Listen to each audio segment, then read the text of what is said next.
Hello and welcome to 7C's 6 Idiots, a new D&D Twitch campaign being dungeon mastered by myself. Link is in the description, it's on my Twitch. I am only one of the 6 idiots. Let me introduce you to the other 5. We have Lozclaws as Satine, the Life Domain Cleric, Mashed Spudson as Pigley the Beast Barbarian, Marcus Territory as the Oath of the Sea Paladin, Caroline Smash as a Glamour Bard, and Ballad Boi as a Wild Magic Sorcerer. Don't forget to like and subscribe.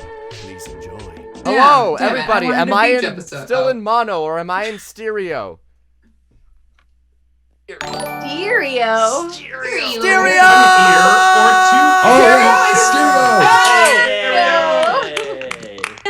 Hooray, everybody! Sorg is very pleased with this development. We did it. Thank you, guys. I saw there were like 677 viewers in chat. That's incredible. I'm gonna pee myself from excitement because I'm a little chihuahua boy. Anyway. Also, I'm gonna give a shout out to X-Night Ruby, who is a good friend of mine. Hi, how's it going? Aww. I'd also like to give a shout out. We have 1,000 viewers. My God. Oh Really? my God. Ooh, lad. I'd like to give a shout out to. We are straight up one of the biggest D&D screens right now. We haven't even started anything. He's already popping the beer. He's like, let's celebrate. All right, everybody. We start We have no campaign. More. Watch out, Critical Role. Here we come. Here we come, Critical Role. We're on your tail. Anyway, shout out to Sanwin on YouTube for giving me an excellent tutorial. Anyway, we are starting now. Grab your dice, grab your books, grab your snacks, grab your friends, grab someone to watch the stream with you because it's time to strap in for 7 C's and 6 Idiots. This sounds like diners, drive-ins, and dives. Yeah. All right. Amazing. So, we start ourselves off in the illustrious city of Akensha. Filled with industry, the sound of progress, every building a powerful steam engine of capitalism, everybody working to the rhythm of train like chaka chaka chaka chaka chaka chaka chaka chaka. Everybody working their ass off. And we zoom into a underground catacomb underneath the city, where we find a very well-dressed cleric, and an incredibly well-dressed priest as well. The priest is a tiefling with normal skin color but worn down horns. They appear to be holding themselves hurriedly and nervously, but they are working quite hard. And so then we see Satine Bergenfeld. Why don't you describe yourself, Satine? Yes, so Satine is definitely 5'10". Let's get this straight off the bat. She is 5'10". I'm gonna find a way to shrink you. She's a 5'10", long, very, very long platinum blonde hair, almost blue undertones, waist length, steel gray eyes, angular face. Again, like I said before, the best of both kinds of sexy. And she's dressed well, but she likes pants, so she's wearing pants. And you definitely, when you see her, you notice that she is constantly like slowly thinking about things. She's like a little too smart for her own good, right? So she's always just like, the wheels are always turning. Slowly, but they're turning. All right. And so, Satine, you look up and you see your taller friend, Jaquin. Jaquin has never revealed their last name to you, but they are quite hard. But you have known them for what feels like years. They are a somewhat of a father figure, sort of a parental figure, I should say, for you. Jaquin looks down to you and says, "All right, Satine, you're going to be going away for a very long time. I don't know exactly when you'll be back, but if you want to avoid this devious marriage, you're going to have to find a way to root Industria of her power. Industria is a god unlike any other, new, boisterous, violent." Yes, Pigley, you have a question? The chat is saying there's static from someone. I hear it as well. I'm just from. Is it from me? I don't know. I don't I hear do it. also hear. I hear I hear it. Actually. It's Liz, if you don't hear it, odds are. Is it me? It's probably me. Wait, hold on. Liz, can you mute yourself for a sec? Everybody talk for a sec. Hello. Hoiny, Hello, hoiny, hit it, hoiny. It's Liz. It's Liz. Do you have can you put on some, or you already have? Liz is the fuzziest link. Liz is the fuzzy link. Buns. Sorry, guys. Oh, beans. Welcome to the highest quality D&D content on Twitch. Look out, Critical Role. Jaquin looks down at you. And in their hand, they grab your hand. Do you let them grab your hand, Satine? Yes. That's brilliant. Can you not have your Apple AirPods in? Yeah. I think that's the issue. Is it that? Yeah. What are you using? Like one of these? Is that better? mics, or are you going through Yes. That sounds Is it better? that? No. No. No. Because I'm using my Yeti. That's a. Is your Wait, Yeti actually, mic- what's your gain? What's your gain at? So turn your Yeti mic around. There's gonna be a little knob on the back. Mm-hmm. That says If that's Is that like better? at max, Turn that you all the way probably down don't. to the left. Is that better? Hello? There's a tiny Liz, bit. is your phone nearby it? Your mic? Yeah, it's right here. Oh, that could be causing interference. That better? Yeah, so much That's better. actually much, Oh, so so- much better. Yeah, it's just saying. Oh, He's it's a my phone? genius. It It's could be those damn 5G towers. if you hear any more buzzing, it could be loose contact, Yeah. where it's plugged in. It is just like a USB mic though, so I mean those things are like plug and plays. But anyway, I don't hear it anymore. I think it's better now. I think it That was. was. go. Thank you so much for your patience, all 635 of you from what I can see on my screen. Anyway, so Satine, you look and you see your close friend, your close personal friend, Jaquin. They grab your hand and inside of it they place a ring. It is a ring that is engraved in ornate runes. It is charcoal black, but shines like the most brilliant stainless steel cutlery that your mother owns. And when you place it on, you immediately understand that this is a ring of incredible magical power.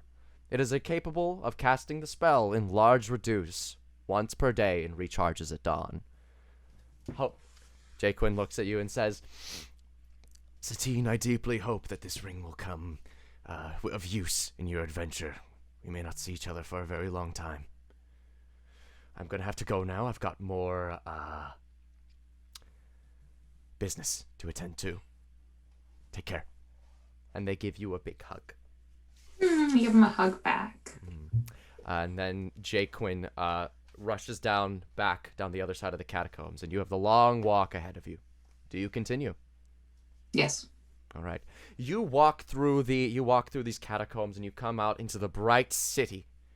The city walls that you haven't been into, the more of the commoner area of the town. And there's people working, bustling, hustling their buttocks off to try and get their pay for the day. You check your pockets and you find that you've been granted a map. If you want to play that game, boy, two can play that game. All right. Satine, you check your map and you see written on it, encircled in bright red, it says go to the docks ASAP. You're gonna go? I mean, can I take in my surroundings so I haven't been here for a little bit? Can I look at what are the people doing? What are they? They're hustling and bustling? How? Give me one of them stanky perception checks. D20, please. I can do that. Oh my god. Oh my God. For you? For me. Just for me. For Um, you. For you. Oh Perception. my god. 11. 11? Yeah. So you're kind of bewildered. It is just so much information all at once. You're seeing people court horse and buggy. You see people working magic machinery. You see people plucking chickens. You see all walks of life all at once. You're in a massive, probably the biggest street in the Akensia country. there's people selling stuff, people shouting across the streets, being like, "Free chicken!" Someone on the other side saying, "Even freer chicken!" Everyone's competing in a very capitalist way. I just was informed my cursor was hanging out. Only the most 7 seasons, 6 idiots is living up to its name. The free cursor. I need a drink. Jesus Christ. With you, Sponsored, dude. not really though. Everyone's trying to sell their free chicken faster. That's not how selling works. Look at Chad. You get the vibe. Free chickens, everybody. And the meme is bored. There seems to be many streets leading down. If you look around, you do know that this main street will lead you to the docks. But there are lots of side streets and wares and stores to go to. Where do you go? There's basically everything on the street. Is there like a bookshop? You look around and you find, and you eventually spot a store with a big sign on it. And that sign reads, let me get my in-game notes journal out.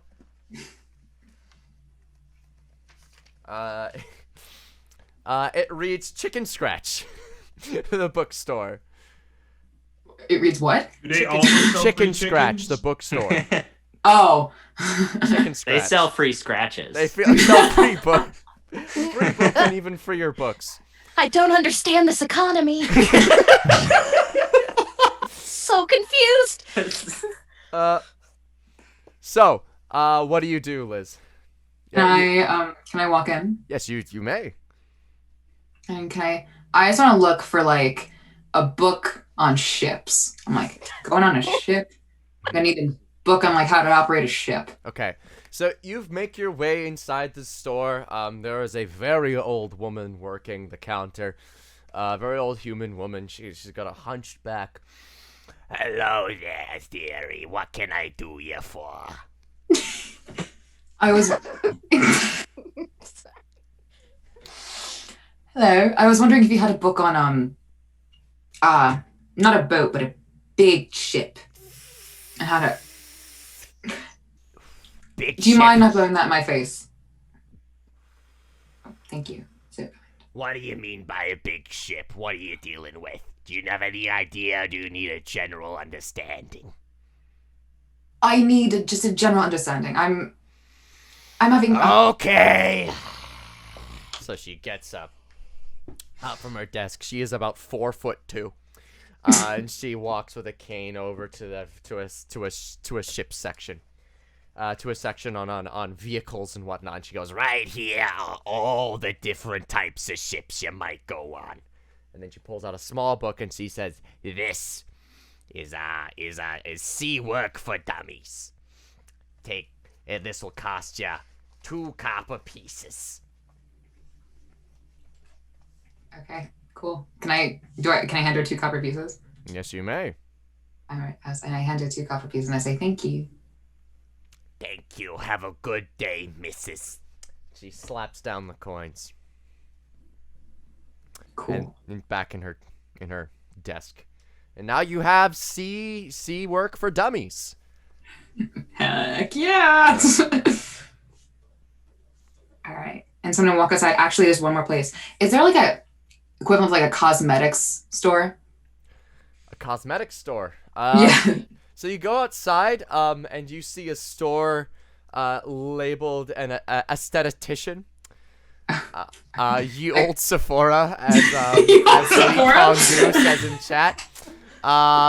You go to Ye Old Sephora.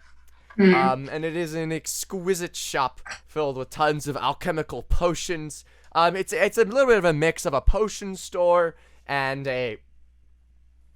like a beauty store, you guess you could say, with all sorts of pastes and smears and makeups and whatnot. I want to go for the makeup. I want to look for a foundation that matches my skin tone. The one that matches your skin tone? Yeah. There is a disguise kit, which has every skin tone. Oh, I only would just need foundation to cover up my birthmark. That's all. There is like a pot of like as you go through. There's like different pots. We don't exactly have Sephora quality here. Okay, we don't exactly have the whole flesh cloud. You don't have a BB cushion? Are you kidding me? Any pot is good pot. Yeah, and then you get Sorg suggests good color corrector. you find one that's decent enough. Okay, and so I'll take that up to the counter and I say, I'll just put that on the counter. I won't say anything. The statistician at the counter says, "All right, that is going to cost you 1 gold, please." All right, I hand them 1 gold. He takes it, looks it over. All righty, have a good day, and then he sends you on your way. Cool, and I'm run to the docks. You're gonna run to the docks? All right. And as our lovely human cleric sprints to the docks, we pan the camera over to a nice mangy old diner. A mangy diner that currently has a little gnome playing her heart out. A little gnome singing to the heavens. A little gnome named Bunny playing on her sitar. Now, Bunny, I would like for you, Marcus, other way. Other way. It's the camera's flipped. Oh, damn it. There you go. Now, Bunny, I'm going, as you're playing your rad crap as hell sitar, I'd like for you to give me a performance check to see just how rad this is. Hey. Just kidding, that's not my accent. Doo-doo-doo.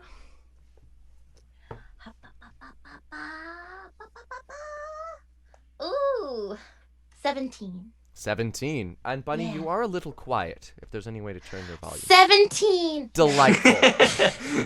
So Bunny, this is not a this is your job. This is how you make your living. Today, you're even when you phone it in, you still do a dang fine job. So you're just like strumming it out in the sitar. What song are you playing? Uptown Gnome. Uptown Gnome. Now we're living in an uptown world. And she's playing her heart out, and in walks a familiar face, a young fellow that you have come to know as Jaquin the priest. And they open the door. And he stands there and he waits for you for the end of your performance. And as you start packing up your stuff, everyone throws money at you. In fact, let's see how much money people throw at you. In total, you earned yourself 11 gold pieces with your performance. Yeah! In total, from all the money. So, Heck. Jaquin comes up to you after and says, Bunny, I need to speak to you for a moment. Okay. Do you mind stepping outside quickly? You don't have any work to do inside, do you? No, okay, we can go outside. All right. They beckon you outside, and you both sit there. Jaquin takes out from their pocket a cigarette, lights it, says, "You're not allowed to tell anyone I'm doing this. I'm very stressed out today." But, Okay.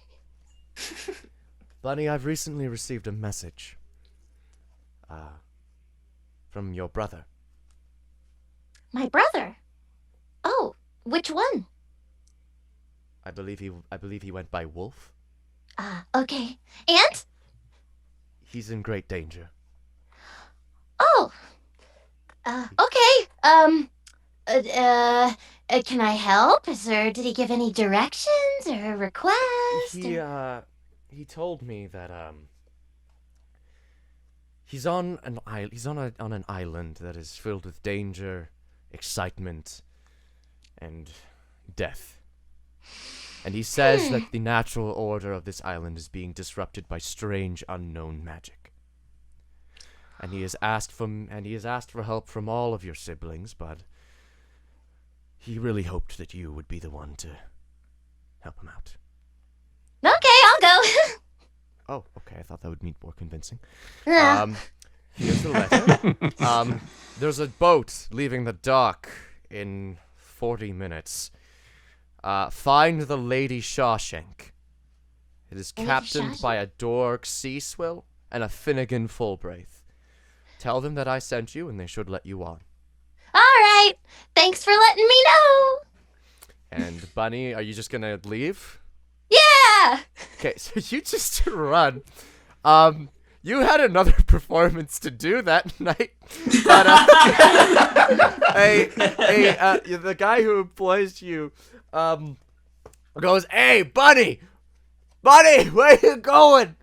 I gotta go. My brother Wolf needs me. You have a brother? Yeah, I have a bunch of brothers. What the hell? Yeah, just give everybody a double shot. They'll never notice I'm there. Put it on my tab. Oh, tab.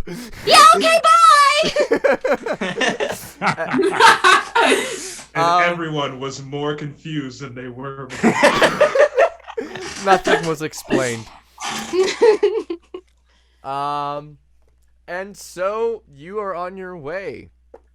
And the camera pans once more from Bunny sprinting her way to the boat. We find the boat itself, the Lady Shawshank. And we find its two co-captains, Finnegan Fulbraith and Dorg Seaswill, a half-orc. Dorg, why don't you introduce yourself? What do you look like? What are you? I'm Dorg Seaswine. I'm a half-orc paladin. I stand at 6'6", because legitimately that's how tall I really am. Don't lie. I have large, fiery green eyes with grayish skin and a tight mouth. I lost one of my tusks in a fight with an owlbear. My black hair is often tied back into a ponytail or bun. My body's muscular and scarred from regular brawls. Hands are known to shake slightly from definitely not alcoholism. I'm often carrying a toothy smile like this, except with worse dentistry, obviously.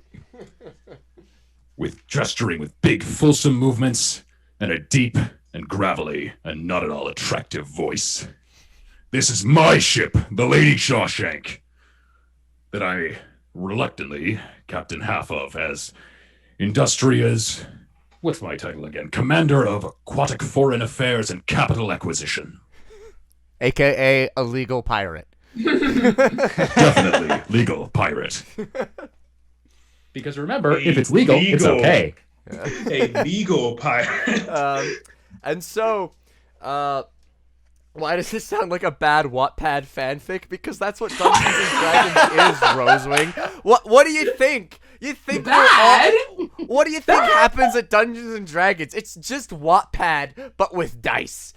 baby. So, we find Finnegan Fulbraith is busy cleaning up the poop deck. He is a 5'8" gent. He is a swashbuckler. He's got a peg leg. He's got a rapier. He's got a pirate voice. Y'all ever seen Pirates of the Caribbean? Yes. Have you all ever seen Barbossa? Yeah. Third most important question. Is anyone here work at Disney? None of us. No. Cool, I don't think because it- then I'm not going to if- get if a any- cease and desist letter from Disney for stealing their character. Because Finnegan Fulbraith is kind of like Barbossa. None of the Disney ninjas are going to get you. So. Dark. I will point out that copyright law does protect fair use or parodies. That's true. Yeah, got him. This is Hey, parody there we of go. Barbossa. Hey, Wait, who gave legal advice? I'm Dorg. Dork, Seaswill, could you come here for a moment? Yes. What be it, Finnegan? I need you to go and sort out the troops downstairs. They're very nervous for this trip. They got word from the king that this is dangerous, and we got ourselves a bunch of yellow bellies. Do you mind going downstairs and giving them a little bit of a pep talk? I'll set them right. I go downstairs. All right. So as you're walking downstairs, we take an overlook. We get a little bit of an overview of your ship as you're walking by. It is a pretty mighty fine vessel. It is a full-on sailboat. And sitting at the center of the sailboat, the top mast is connected to a large blue orb glowing with power. An orb that Finnegan has, unquote, told you, Dorg, to never touch unless absolutely necessary. And whether or not you have touched it before is up to you, and you can keep that little secret to yourself. And as you go downstairs to the below deck, you find several of your crewmates all standing in a bit of a huff. There's 20 of them roughly going on in there. And they seem to be fighting about what to do. Even though they should all have their orders. They're fighting, they're arguing. Some of you can give me a perception check. Right. Where's my... Oh, whoops, I just closed stream. Whatever. Let me see here. 9 plus 3, 12. Right. Plus you my can pick proficiency out a bonus, few so things. 15. Oh, 15. You can pick out bits and pieces. You can pick out some decent chunks. You hear people saying like, this is dangerous. This is not gonna end well. We're all gonna die. Some people are saying, no, I trust Dorg and Finnegan. They're gonna get us out of this fine. Some people are saying, I'm just here for the money. But it seems as though there's overall disagreement about what to do. Okay. I strut into the center of the room and say, listen up! Intimidation check, please. Thank God I'm a half-orc. 15 plus 8, 23.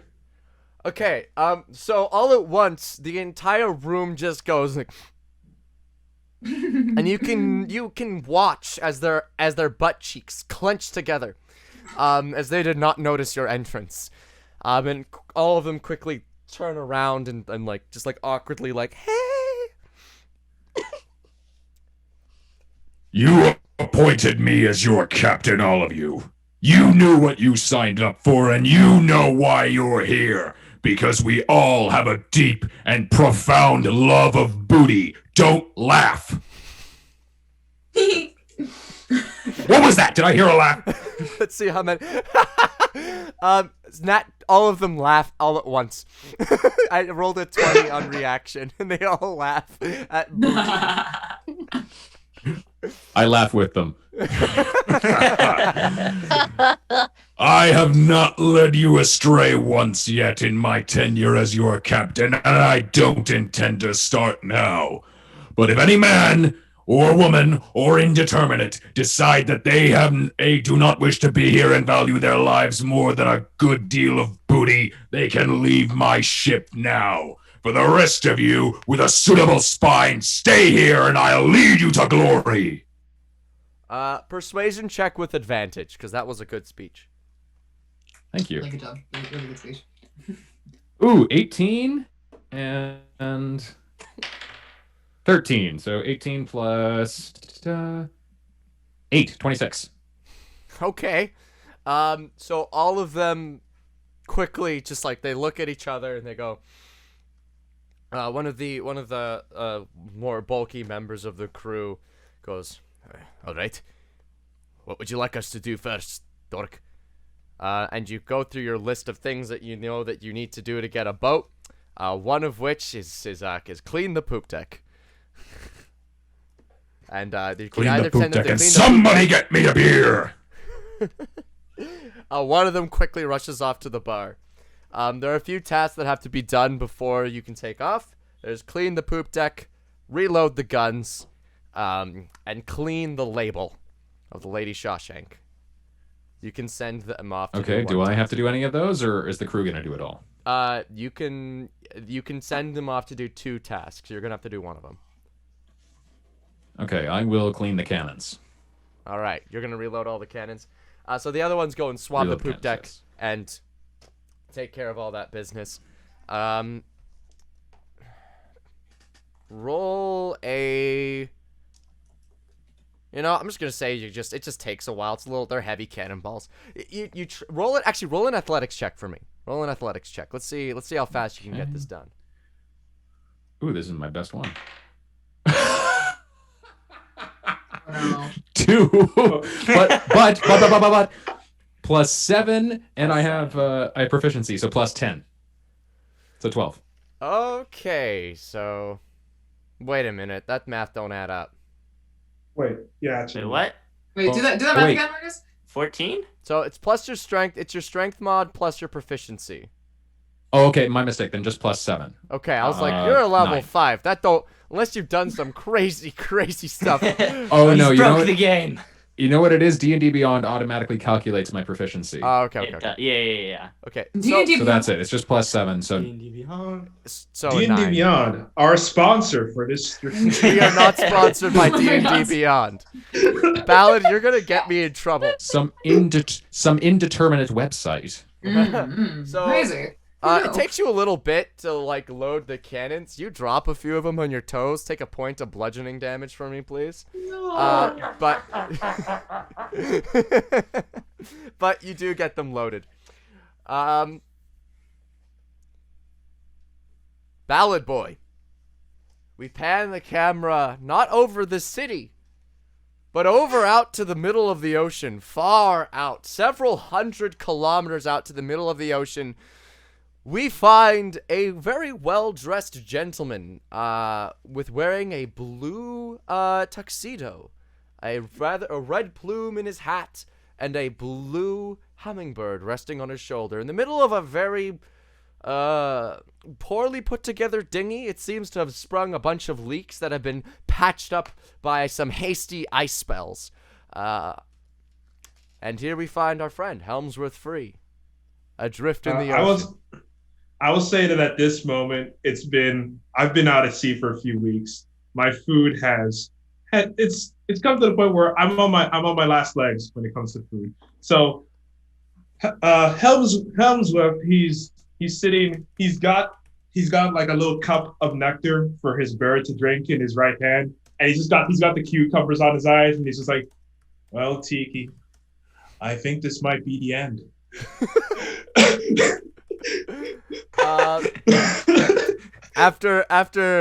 I'd like for you to make a Constitution saving throw for me. Death saving throw. All right, D20. That's gonna be hold on. That's gonna be a 12. 12.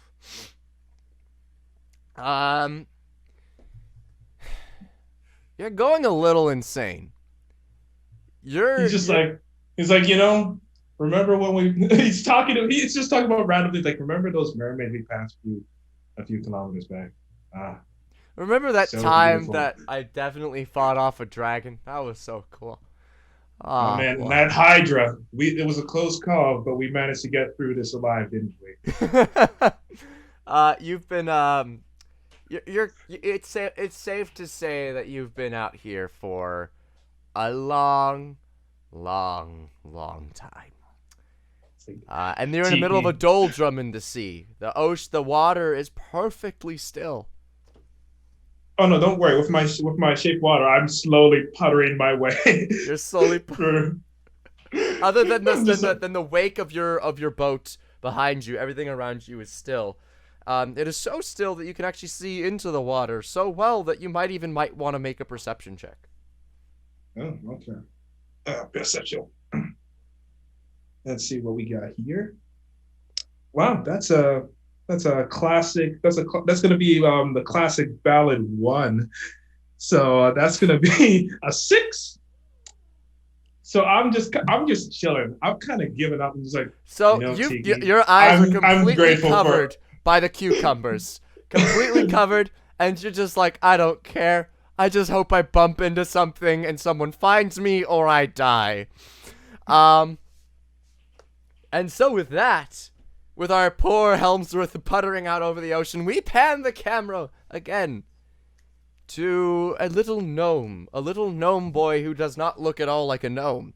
A little gnome boy who looks ripped as hell, covered in hair, with a long spiky tail, who is currently furiously, aggressively, ferociously beating at a door to escape from underground catacombs underneath the city of Akentia. Piggly, make an athletics check for me. 17. 17? So you ferociously just just rip through the door, and you find yourself escaped from where you once were. Your mind is completely foggy. You don't remember where you're from. You don't remember where you've been, but you have dug your way out, and you finally see daylight up a series of steps. Do you follow daylight, or do you turn back? I follow the daylight. Okay, you charge your way up to the you charge your way up these staircases. You are sprinting out of here right now, and then you find, once you're out of there, you find yourself in the streets. You find yourself in the open air, something you have not experienced for a very long time. And you see a guard looks at you, looks confused for a moment, and then draws his weapon. Roll initiative, Piggly. Hello. And at this moment, Piggly, why don't you go and quickly tell us what your class and races and whatnot, all that business. I'm a gnome, short but very strong. I am a barbarian. Do you want me to tell them about the archetype? Yes, tell them about the subclass as well. With the beast archetype, which I'm basically the Hulk. Yes. And to everyone asking, no, I do not currently have mods, so stop asking my mods to do stuff. I'm working on it. This is a work in progress, okay? I'm clearly the most prepared person in Dungeons and Dragons TikTok. Isn't this the most professional stream of Dungeons and Dragons you've ever seen? Yes, obviously. Anyway. Yes, definitely. Matt Mercer, eat your heart out. Also, Matthew Mercer, employ me. So Piggly, you say that as you look at this guard who has drawn his weapon in this back alley. And what did you roll for initiative? 13. 13. Well, he rolled a 8, so you managed to move first. And you look at this guard. He's wearing like pretty shabby guardsman gear. It doesn't look like the guard. This guard is terribly has been in this profession a while. It seems like they have pretty shoddy gear overall, but they are wearing gear. You are currently completely nude. Classic. Seeing him draw his sword, I'm filled with rage and I run at him and attack him with my tail. All right, roll to hit. 23. 23 does hit. Roll damage. For 7 damage. All right, so this feral little werewolf boy just charges at this guard. I mean, Phil's wondering why he has a tail. This is the beast barbarian archetype. It is unearthed arcana. And he charges at this guard, and with a quick turn, the tail just whaps him across the jaw. He seems to have knocked him quite hard. Do you have an extra attack? Yeah, I hit him again. Natural 20. He's a beefy boy. He's got gains for days. And just like that, they repainted the room. Are you doing? Is this perchance non-lethal? I'm very angry. Oh, okay. I am not myself. Okay, we're going for the kill. The most lethal damage. Double your damage dice then. So rolled an 8, so 16. Mm-hmm. Plus 6, 22. Oh boy. Is you using your tail as well for this one? Yeah. All right. So after that first whap across the jaw, you do like a front flip overhead slam, and you bring your tail down on his skull, and your tail embeds itself through the top half of his head. And his body bounces onto the ground. He is dead. I run. All right. So you run from the scene. Oh boy.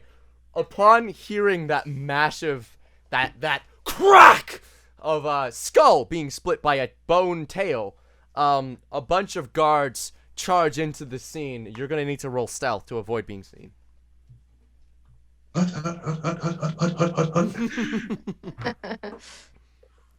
Ooh. Your notes be taking. I get advantage when I. Oh no, I don't. We're not in rocky terrain, right? I'll consider the concrete jungle rocky terrain. Okay. That was worse. 9. Yeah, it's pretty hard to miss a werewolf. I'm very small. You may be small, but you are a werewolf. They all spot. They all the werewolf. The guards, like about 5 of them, all conglomerate around this dead body. Looks to this werewolf. I look towards you and they go, "What the hell is that?" And they look terrified. Naturally, because your tail is covered in blood, and their friend is very dead. And one of them grab it. They grab their swords and they say, "Quick, get the nets, get the nets!" What do? It seemed they're holding their actions. Is there anywhere for me to run? I'd look around. You can roll perception for me, please. Am I wearing glasses? Yes, you are. You have your glasses perched upon your werewolf snout. my Harry Potter spectacles. Oh God. That was a 5 + 2, 7. You're like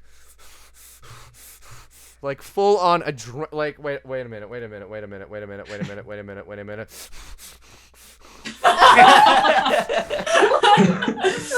Full on going absolutely bonkers. So so you can't find any other exit than just running straight back. How many guards are there? There's 5 in front of you from what you can see.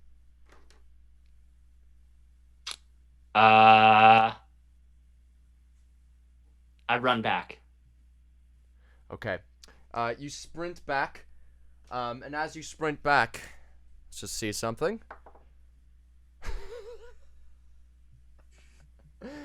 I rolled to attack you and I rolled a nat 1. So as you're like sprinting back on all 4s, a guard with a net appears out from one of the alleyways, and seeing your hideous form, and like completely misses.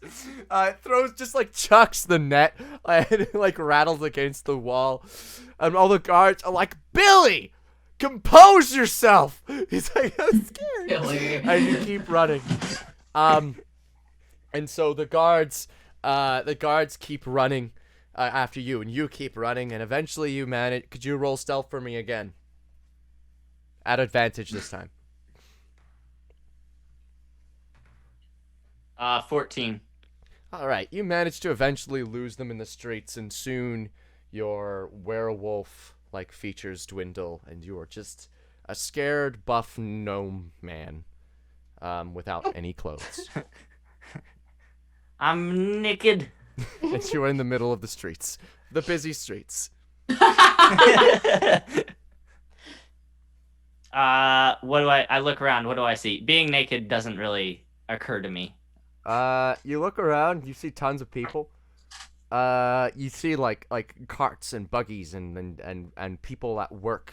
And eventually, you see people looking at you. And them like averting their eyes, but like at the same time wanting to keep looking. They're like, "What the hell is?"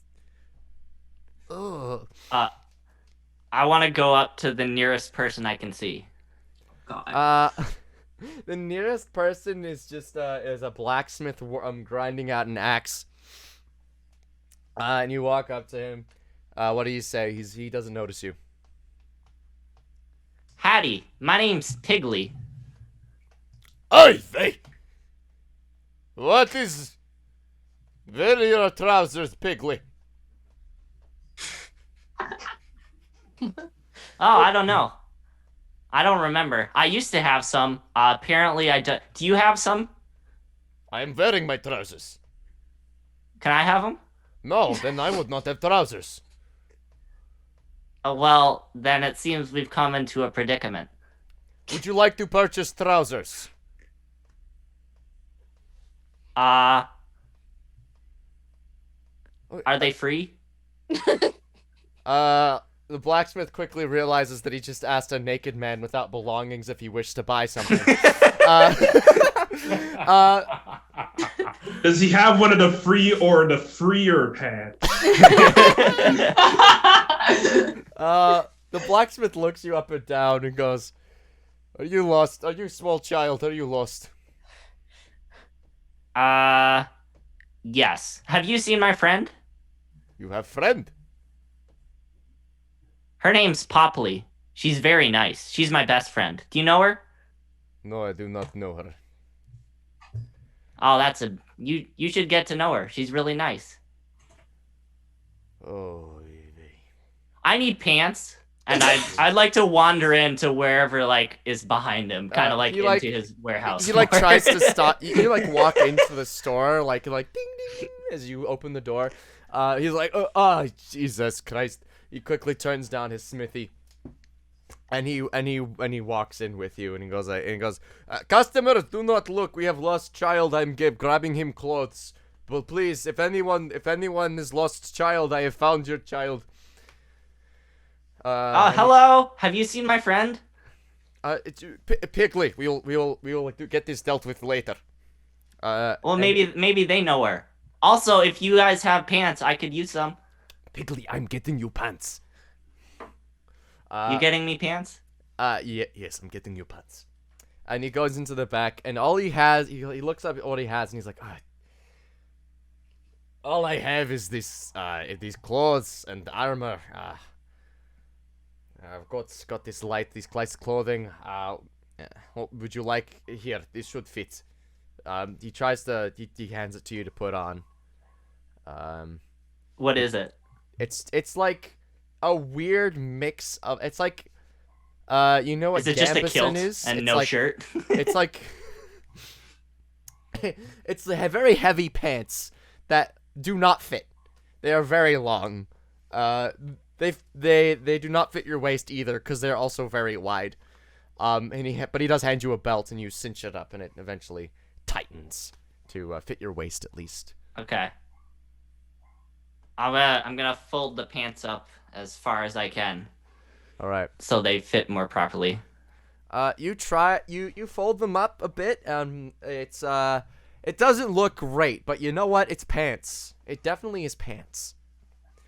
He then hands you like a loose fitting I guess what we could call like a pirate shirt, with like the white puffy arms and whatnot, and he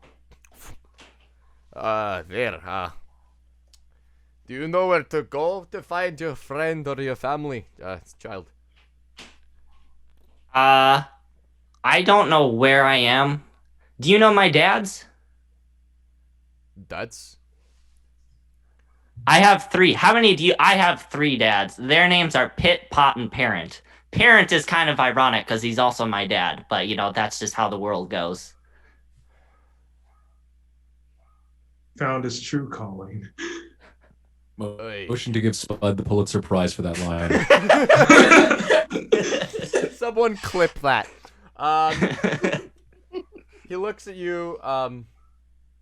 They run the 3-piece academy for young gnomes. 3-piece academy. 3-piece. Oh yeah.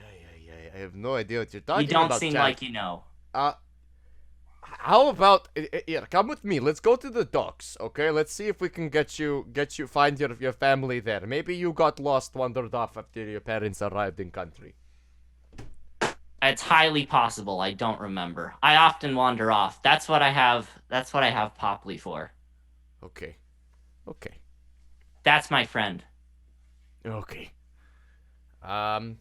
So this blacksmith grabs you by your hand as he's leaving. He turns to his wife. Oh, and I was says, just gonna say I want to reach up for his hand.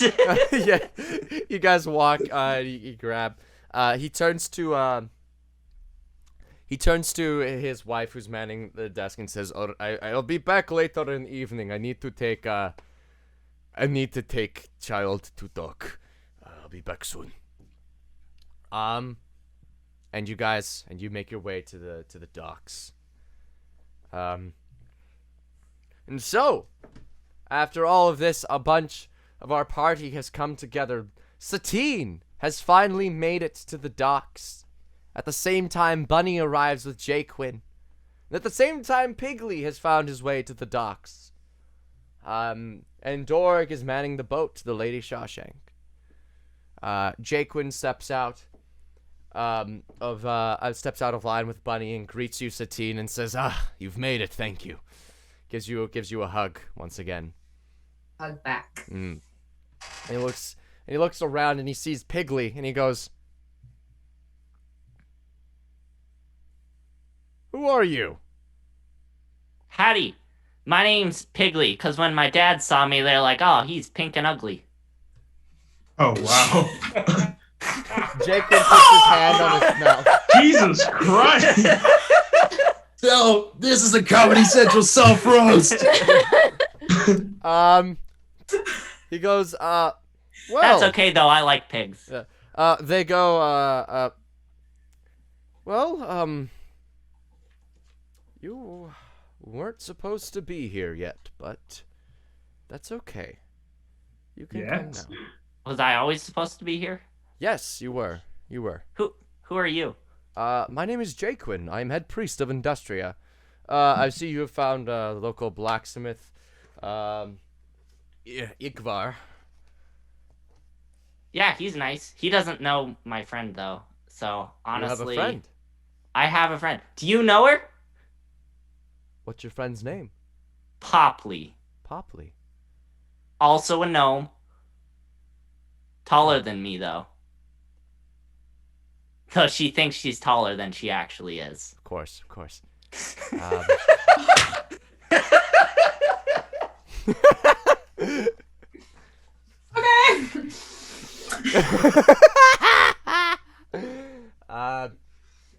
Jaquin looks at you, Piggly, and says, "I may know where Popley could be." Oh, let's go there. Everyone's really gung-ho today. Yeah. You're gonna come on this boat with this gent. Dork, come down here. Oh, What? thank you. Get on my boat, little boy. Thank you, Mr. Jaqueen. Yeah, Jaquin.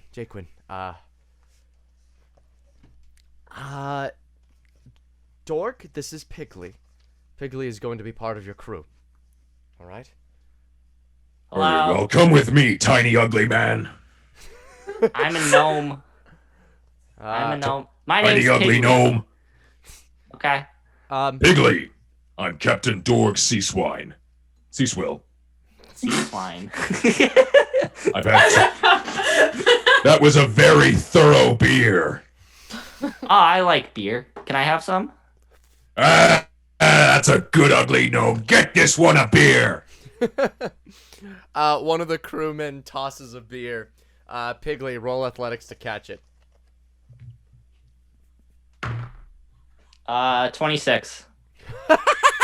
You leap into the skies 10 feet, catch it like a prized German shepherd, like ting, and land.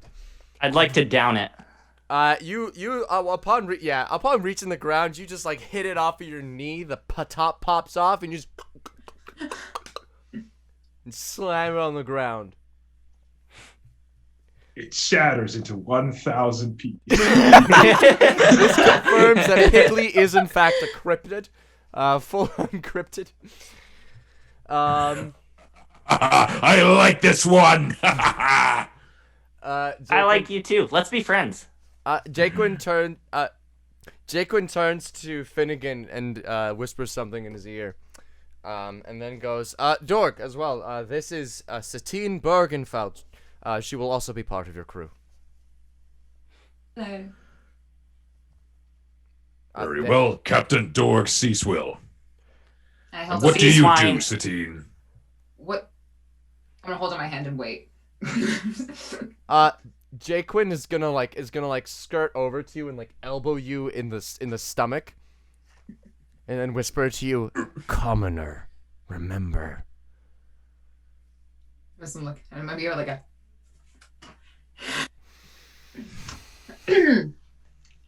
Wait, sorry, can is you repeat your Jacob question say one that more to time? me or to Satine? To Satine. Okay. Can you repeat your question one more time? I'm sorry.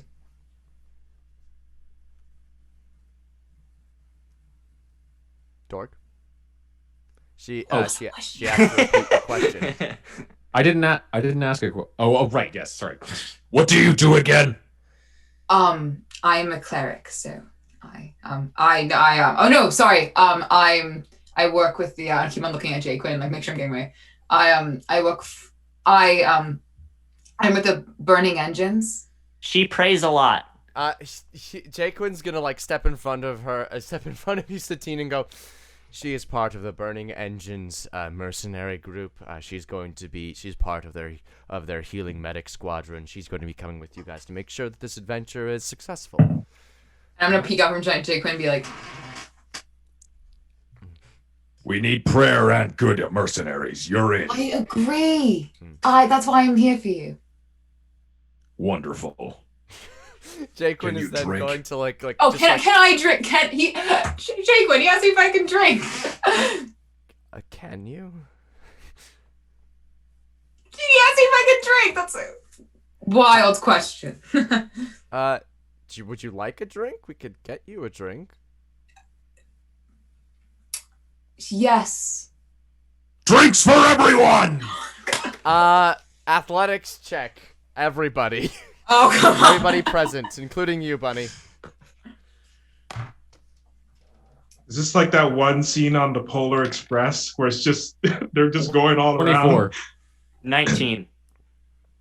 21. 21. Oh wow, we got a whole We're squadron great at of, this. of athletes over here.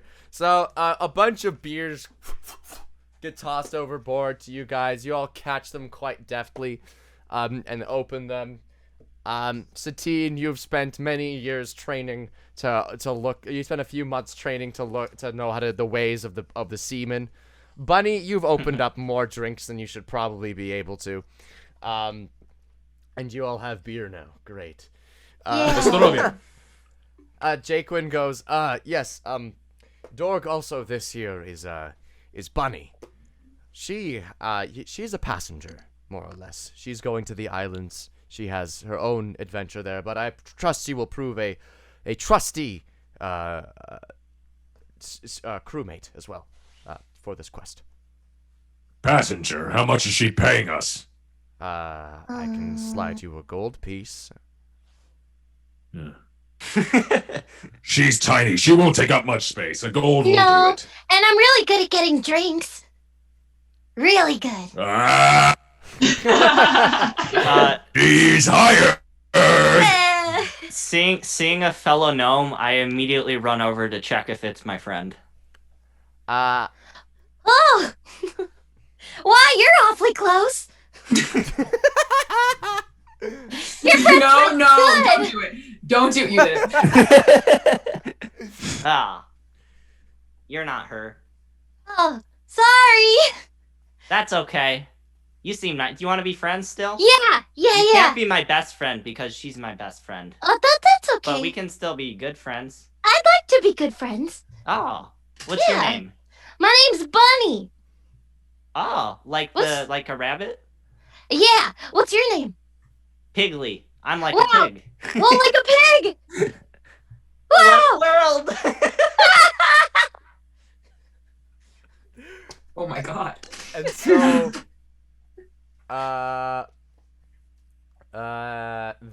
and so everybody gets on board. Jaquin does in fact slide you a gold piece, Dork. You have an extra gold piece in your inventory now. And the boat is sent on its way. The Lady Shawshank is shipped out to sea. Our newly found crewmates and friends and party members, Satine the human cleric, Piggly the gnome barbarian, Dorg Sea Swill the half-orc paladin, and Bunny, the druid bard multi-class gnome. There's only one party member not here, because he is out in the middle of the ocean. And in fact, we shall pan to his perspective at this moment. Helmsworth, you have tried napping away the hunger. It has not worked. You have tried thinking away the hunger. It has not worked. You have tried using spells to manifest food for yourself, but you do not have that spell. You have tried everything in your power to sustain yourself on this ocean, but you are just not equipped for the situation. You have fended off mermaids, sharks, creatures of the deep that you would rather not name. And so, you feel like it might be for the end for you. It's like... By the way, it is now a day later from the day prior to where we saw Liz and Satine, Dorg, and whatnot take off on their ship. It is now a day later. Ellsworth, like yesterday, he was kind of just chilling. He had the cute colors on his eyes. He had the nectar. He was cool. But now he's kind of come to reality a bit, and he understands the gravity of the situation. He's like, man, I really am just gonna die out here. It's like he just kind of looks at Tiki. He's like, Tiki, I didn't want this for you. You were my friend, and I brought you out here to die with me. And he starts like tearing up. It's like, God damn it! Why did my luck have to run out at the worst possible time? Mm-hmm. It is at this moment that you see something on the actually, make a perception check for me to see what you see, because you're a little crazy. That's gonna be a wrong perception real quick. I don't know. Oh no, what's going on? My character sheet. Where'd you go? Ah, yes, I rolled a 14. A 14? Yes. All right, you look over at the horizon. Games, right? Like, yeah. You video see. game. 1 sec, my computer is lagging the fuck out. Is that our first swear? My apologies. No, No, you're not swears. kidding. Swears are illegal. How dare you! There goes our sponsorship. Devion will never sponsor us now. You look out over the horizon, Helmsworth free, and you see a shape on the horizon. Something appearing, something peeking over the crest. Something I haven't seen in a while. Looks like... You can't tell if it's a boat, a sea monster, or an island. As you have seen all three on this trip. It's like, you know what? I don't care. It'll be what it'll be. We pan out to the perspective of the boat. Satine, you are on poop deck. Piggly, you are manning the ropes. Bunny, you are on the crow's nest. Dorg, you are manning the ship. You are working the wheel. Bunny, roll perception. Yay!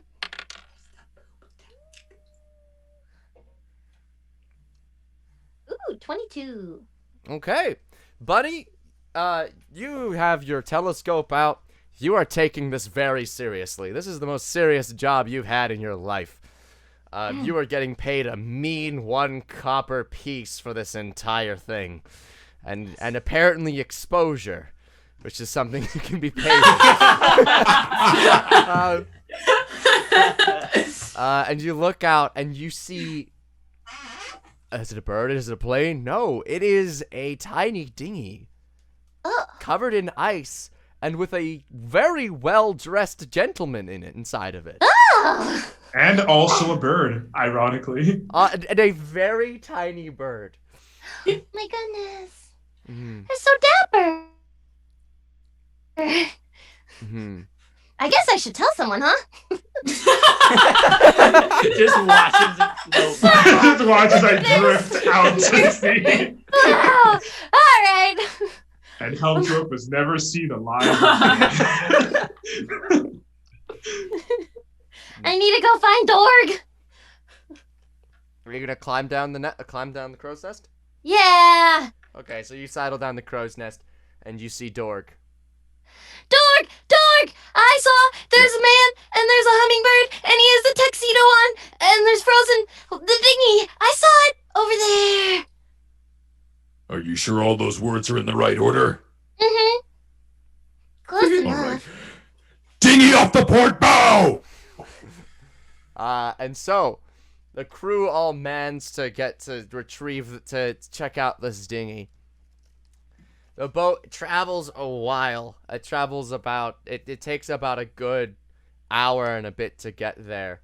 Helmsworth, as it gets closer and closer, you eventually start hearing noises. Did you put the cucumbers back on your eyes? No, I think, you know what? I have. I'm just like, you know what? If I'm going out, I'm at least going out in style. He's got the last of his nectar out to feed Tiki with. Okay. Just like, Perception check. all right, here we go. Perception. I'm really good at rolling high. Oh, that's actually going to be an 18 this time. All right, you are now starting to hear noises, voices even.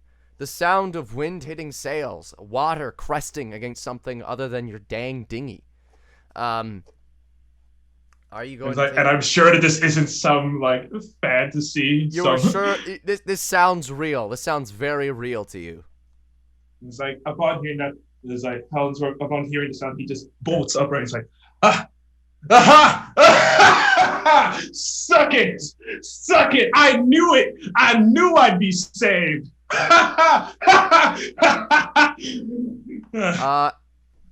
Everyone, you I'm see... over here! I'm over here! My saviors! Yes! Everybody, you see the bright blue tuxedoed man start screaming, "Help! Help me!" Helmsworth, you are so crazy that you think you're being like, "I'm saved! Thank you!" But all that's coming out of your mouth is, "Ah! Ah! It's been a while. It's been a while."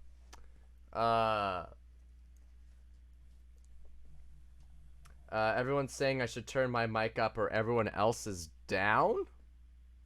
I think that's just because I'm Are we loud? Hello? Are they loud? Because I know I was yelling. But, Is the crew loud? Now we're good? Guys, Okay. hear us? Alrighty, sounds dandy, homies. Am I just quiet? Ugh, I'll turn up. My microphone is just super freaking testy, okay? He's a little sensitive boy. Sensitive bean. I'm gonna turn down everybody else just a little bit. Okay.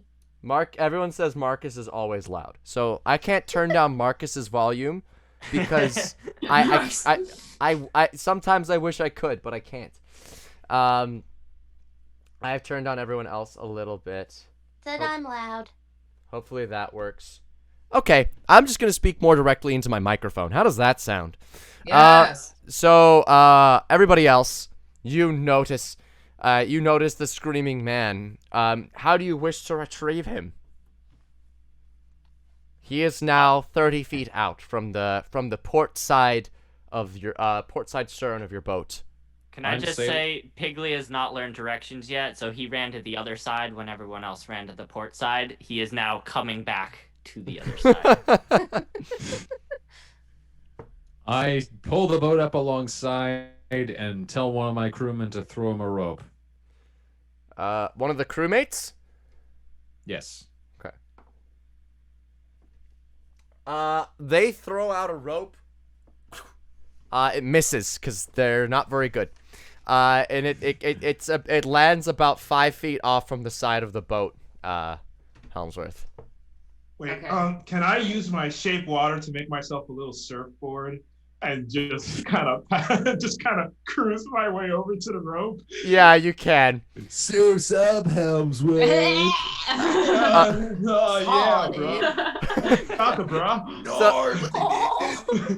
So Helmsworth, you like shape this energy in your hand and whip it onto the ground, and a sheet of ice jets across the water, making a pretty well-shaped surfboard overall. All right, Tiki, we're busting out of this joint. And you step on it? Yes. All right.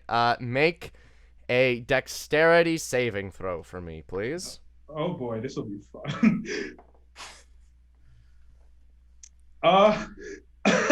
That's an 11. All right, you step on it, and you step on it. You don't fall, but you like slip up a bit, and you just like land on your stomach, but you're still on the surfboard. Okay, so I'm just not cool. I'm just not cool. I don't get the cool factor. May I cast? Oh, sorry. May I cast water walk? And can I like? I don't know how this works, but can I jump into the like? I don't know. It might hurt. But if like, can I? Okay, here's why. Smart Liz. Can I like belay off the rope that's off the side of it, cast water walk so I land on the water as if it's solid ground, and then walk over to him and be like, "Come here, buddy." Yes, you cast water walk on yourself. What does your magic look like when you cast it? My magic? Oh my god, good question. So good, I don't even know. Oh my god. So personal. Probably like a very quick finger flick, and then like it's not a lot. You know what I mean? Like it's just like it's you might like if you were looking, you might see a little like shimmer or like shift in the air, like it's almost like something. But you're like you would have to like Very understated. Yeah, she's you don't really. Yeah. So So Satine Debbie Ryan's herself. she's not like other clerics. Okay. So it's like yeah, someone said in chat her magic's classy. It's very classy. Like it's kind of like she's like a noble. And so then she's like blazed Dawn off of it, and then she's like need a hand. She extends her dominant hand, so that'll be her left hand. Yeah. Okay. So you do that. Grand. And so Helmsworth, you look up and you see Satine walking on water, extending her hand down to your pitiful ice surfboard with the rope. Do you take it? Like, yes, I do. And so Satine, you grab his hand. What would you like to do now? All right, so he's on the surfboard, correct? Yes. I'm just gonna drag him along the water on that surfboard and be like, hold on. I told him to hold on. I'm just gonna walk him on the water. All right. It's like, don't worry, I'll hang on. And he's trying to be chill, even though he was just screaming for his life mere seconds ago. Okay. And I'm gonna I get to the boat, right? And the rope is still actually, before that happens, Dorg, Piggly, and Bunny, could you roll a perception check for me? Oh boy, don't. What's going on? Oh boy. 5. Yeah, mine's also 5. Y'all! When you think like, oh, of look it, at that's that 15 seagull. between us, and 15 is like a Wow. B minus. The sky is there. It's such a nice day out. It is. You know, if you stare at the sun for a while, it goes dark. It does. I've never done this. I'm gonna do it right Everybody do it right now. I'm just staring into an empty glass. Satine, from behind, you feel a sharp pain as a spike stabs directly into your back. Whoa. Oh no! And you take Uh-oh. 5 piercing damage. That's fair. Helmsworth, What's your AC? My AC is current. Oh, I don't have my shield.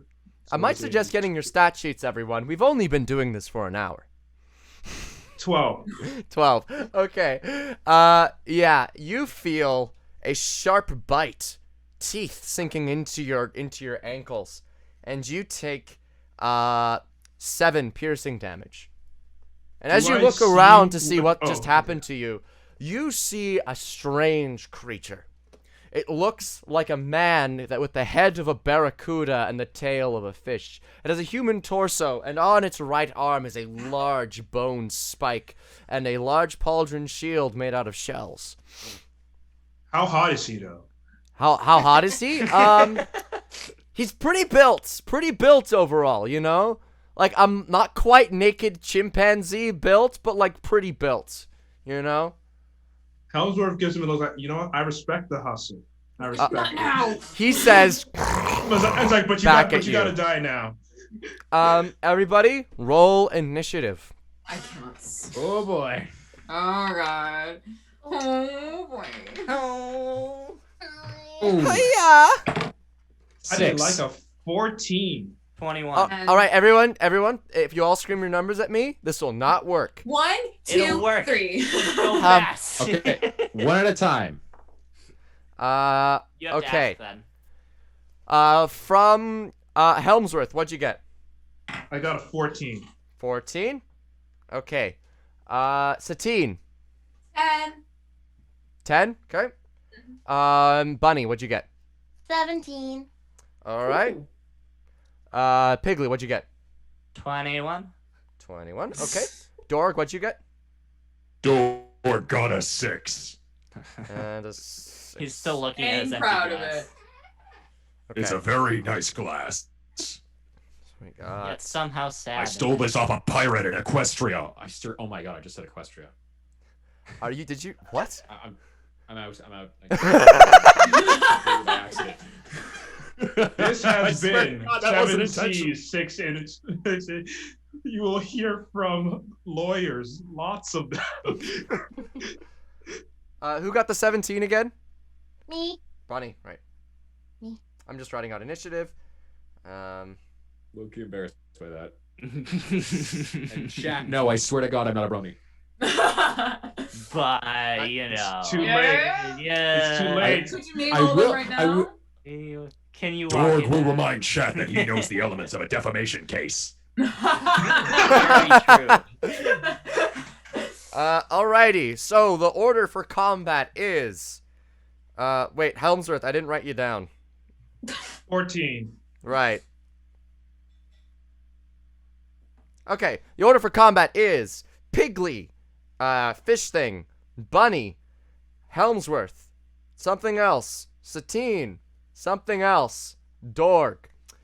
And by something else, I mean 2 more fish people as their heads lurk at the water, their eyes gleaming with bright yellows. Alright, Piggly. What do you do? Immediately as danger happens, I rage, and my red hair darkens, and hair pops up all over, and my tail shoots out of my butt. Nice. How far can I jump? I've never jumped before in D&D. How does Make an jumping work? athletics check. There is a rule for it, but I'm too lazy to do it, so I usually just make it up. Okay. Let's say there's a lot of stupid math involved. with jumping. How close is the nearest fish person? So Liz and Helmsworth are currently 30 feet away. The closest fish person is at 30 feet. The next furthest are 10 feet away from that one, so 40. So total 40 feet away from you. Okay. I would like to jump and swim as far as I can, just straight at him. What's your swim speed, Piggly? Oh. Where do you see that? I know walking speed. Where does if it you don't display have- swimming if- speed? If you don't have a swimming speed, it means you have a swimming speed of 0.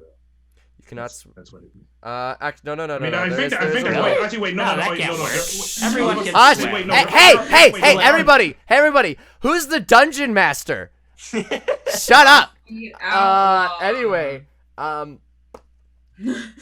you have you can. Is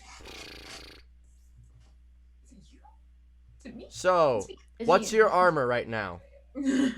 My armor right now, like AC. Yes. 17. No, what are you wearing? What are you wearing? I'm wearing just clothes. The Just clothes? pants and shirt that you gave me.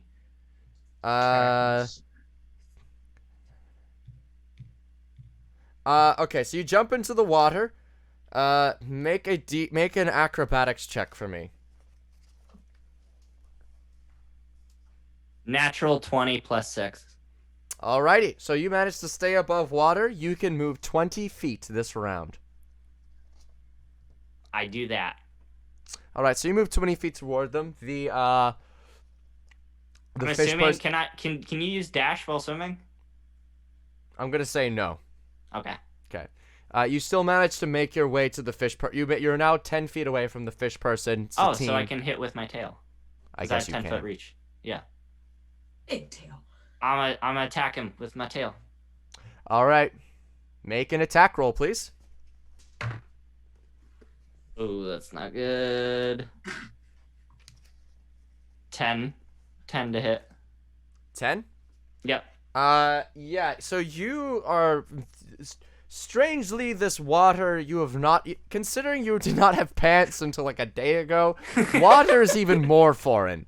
And you tried to swish with your tail, but the motion just like it's so slow. The fish sees it. This weird fish creature sees it coming. Yeah, I'll go again then. Today's session's gonna be 3 hours for those asking in chat, so we'll be ending at 11 p.m. Eastern my time. So in an hour and a half. That one also missed. Cool. What'd you roll? 10. All right, so you try to swish again, and yeah, you you miss. Congratulations. That will be your turn. And so it will be the fish currently attacking Helmsworth and Satine. This bad boy now. He's going to like rear his long head up in the water. First, he takes a gulp of water as he lifts his head up.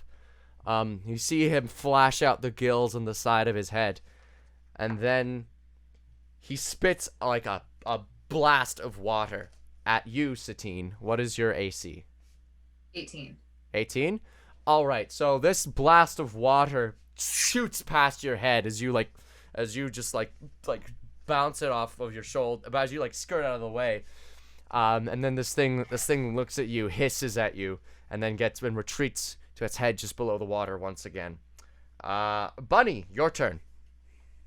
Okay, I want to. Okay, so they're 30 feet away. How far away am I? You are 30 feet away from Helmsworth and Satine and the fish. Okay, that is just close enough to cast or do bardic inspiration. Oh, And who are you I'm gonna giving do it to? that on Helmsworth. All right, what do you say to Helmsworth? Helmsworth, I don't know you very well, and I don't know where you're from or your backstory, but I like your hummingbird, and I really like your tuxedo, and I think that you can do it, okay? Helmsworth, hearing this rousing speech, you have not had human contact for months or weeks, days. You don't know, but you're like, someone believes in me, and you feel inspired. What are your inspiration dice size, Bunny? D8. You have a D8 inspiration dice, Helmsworth. I have a what? A D8 inspiration die. Oh, okay, D8. Uh, I say, cheers, love. Bunny, is that your turn? Yeah. Alrighty. Helmsworth, it is your turn. All right, I'm still holding on to Satine's hand and she hasn't let go. Just so everyone Never knows. let go. Never let go. How close are all of these three fish people? There's one currently right next to you, 5 feet away, and then there are 2 more 10 feet away. Okay, so could I get them all in a 10-foot radius? Could I get them all in a 10-foot sphere? Yes. Okay. I take out my staff with my left hand because I'm holding Satith's hand with my right. I spin it with a practiced precision, and then I kind of thrust my arm out, and there's a bunch of like blue lightning and stuff crackles around me as I cast Shatter. Shatter. Yes. All right. What type of damage is this? It is thunder damage. Right. DC 15 Constitution saving throw. Con save. Okay.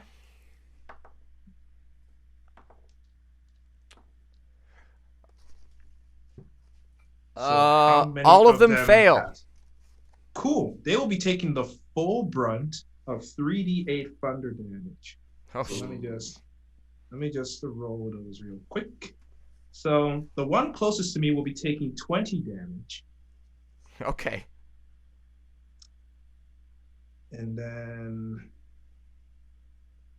let's see. The other one will be taking the one to the left of that will be taking 10 damage. And the one to the right of that will be taking 14 damage. I am also going to quicken spell so that I can use this as a bonus action. Oh, okay. Yeah, I'm using it as a bonus action. I lose 1 sorcery point, and I'm then going to cast Frostbite on the one Okay. closest to me. Wait, is Frostbite a So- cantrip? It is a cantrip, yes. All right.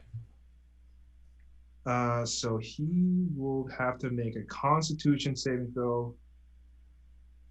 Yeah, he has to make a Constitution saving throw, or he'll take the damage. A con save?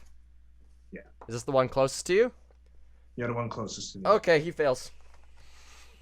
Okay, so he'll be taking 2d6, and he'll have disadvantage on its next weapon attack.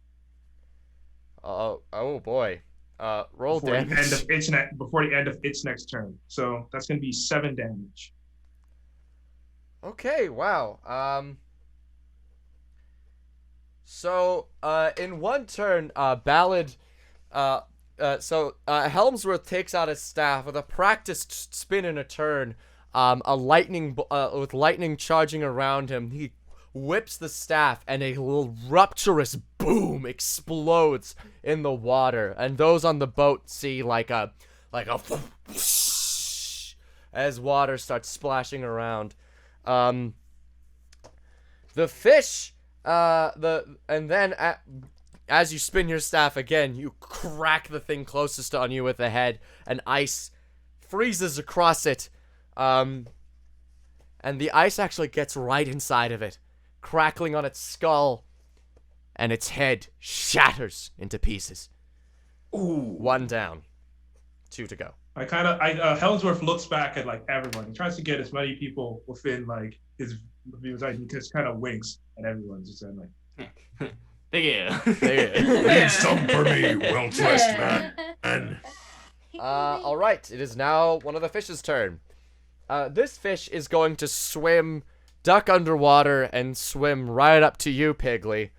no, And it's going to try and grab you. And it's going to fail because that's a 2.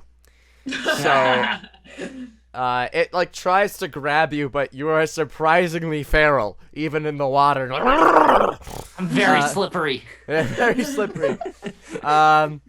So he tries to grab you, and it does not work.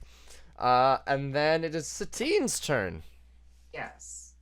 Can you remind? So I have main fish boy in front of me. No, that fish is dead. Oh, He exploded.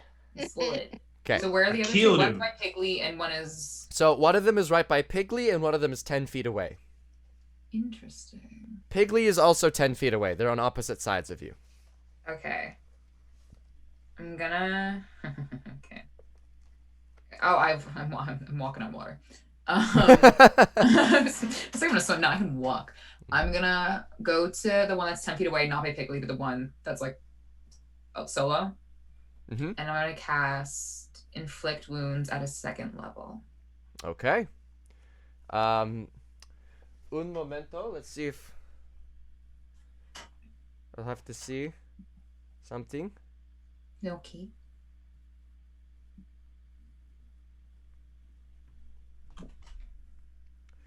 I don't think you can do that because you need to make a melee spell attack against it, and you're not in melee range with it. If I walk up to it, I'm not. Oh, you're gonna. Oh, sorry. I didn't realize you were leaving Helmsworth alone. Okay.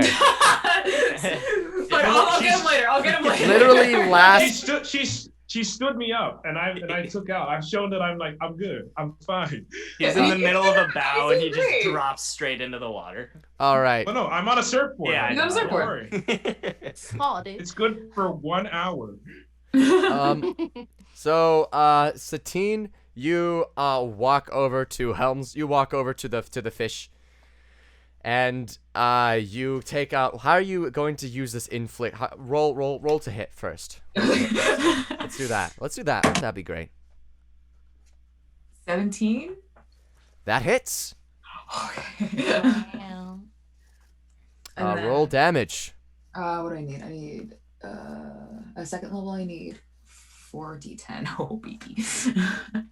That's not a d10. This is okay. Hold on. 7 plus 8 plus 2 plus 0. That zero's a 10. That's 10. That's 10. There is no 0. There's no It's 1 zero. through It's 10. 10. Then 10. Okay, so what are all those numbers added up, Satine? 27. 27. 27. 27? Okay. So how do you like cast this melee spell? Do you like touch it? Do you take out a weapon and smack it? What do you do? I'm gonna like. I'm close to it, right? I'm gonna like hold it by one hand by the throat. Okay, so you like reach into the water and like grab it, and you dig your hands in, and then as you lift it up, this necrotic, spidering like energy reaches around it and just completely disintegrates it, and you can feel all of its musculature turning to ash as you kill the third fish. A second. I'm gonna turn around to everyone and go. Alrighty. This is what Good he's. job. The Helmsworth tips his hat to you. okay. Oh, whoops! I scratched out the roll. Hello, dude. Dorg, your turn. There's one fish left? There's one fish left. One fish boy left. Okay, where is the fish and where am I and where's the fish in relation to me? It is currently 20 feet away from you in the water. You are still on the ship. Okay. Can I attack if I jump in the water? What armor are you wearing? Or can I leap overboard and do a descending attack? What armor are you wearing? Let's answer that question first. Chainmail. You will sink You'll very sink. fast. You'll sink like a rock. Okay. I would not suggest it. So you The think rope is about there, doing so- that, but then the little voice in the back of your head is like, "Are you an idiot? We'll die." I think the little voice in Dorks just go, Jump. Do it, coward! Do it, little bastard! Do a Do a Okay. flip. Do a flip. Okay, I'm thinking about my options here. Chuck the glass. I mean, you do have cannons, because you're on a boat. There's also the rope. But the after you down, right? But it's right next to the ship, right? You can aim it. Can I Also right aim next the to cannon at us. the? Okay, can I aim the cannon at the? There Right is, there are like, Good roll there. yeah. You ever played Assassin's Creed Black Flag? There are some like very much more aimable cannons that you can fire. Okay, I literally have over 150 hours on AC4 Black Flag. Okay, so He's Amazing. never been more prepared. Number one. I'm gonna do what's called a pro gamer move. All right, everyone, prepare yourself. I point to 3 crewmates who are over on the side of the ship and say, "You man the port cannons." And they do, as you are the captain.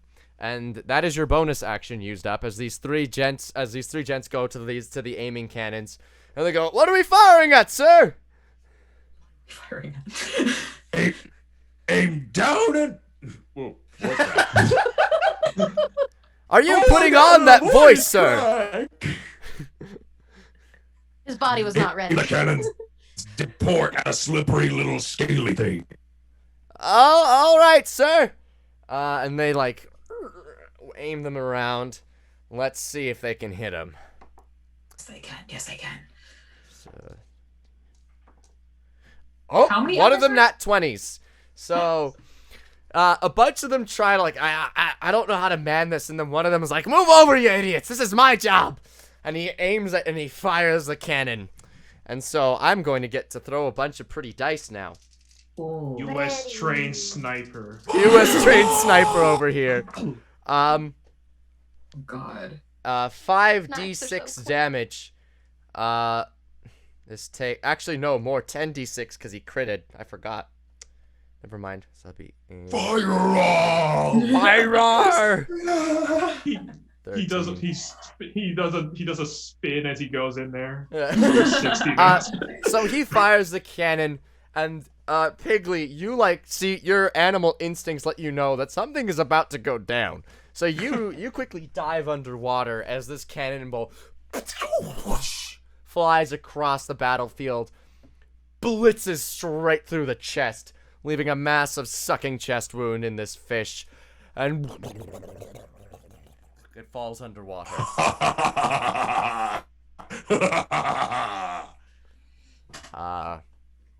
And so Good shot. that ends combat. Piggly is Can I cast water walk on everyone that's in the water? you have the spell slots to do so? I do. All right. One left, baby. You may cast Water Walk. So I cast water walk on everyone. All right. So we Well, I mean, you don't have to cast it on Helmsworth because now that he's actually upright and he can. I still cast on you. I don't trust you in that surfboard. All right. You guys. I would like it. Piggly has never swam before. Only the wolf has. So Piggly, your rage comes down, and you feel yourself buoyantly float to the surface with your feet standing upright. Helmsworth, as your feet touch the water, you feel it solid. Your surfboard has no more use.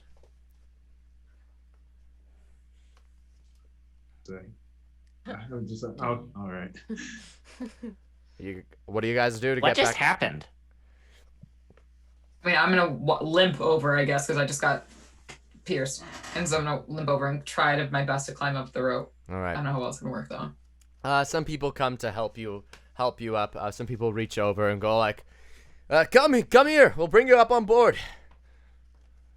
Ups the daisies. I I just go cheer as them on. Okay.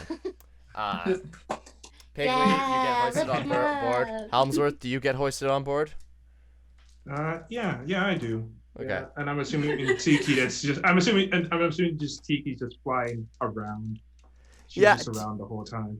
Tiki has also been flying around and eventually lands on your shoulder once you're on board.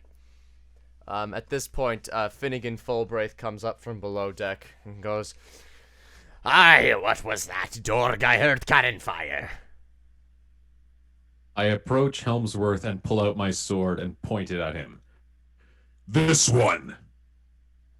We found this one afloat, and 3 seconds later we were attacked by those fish. That is As technically you true. as you point at Helmsworth, he looks behind him.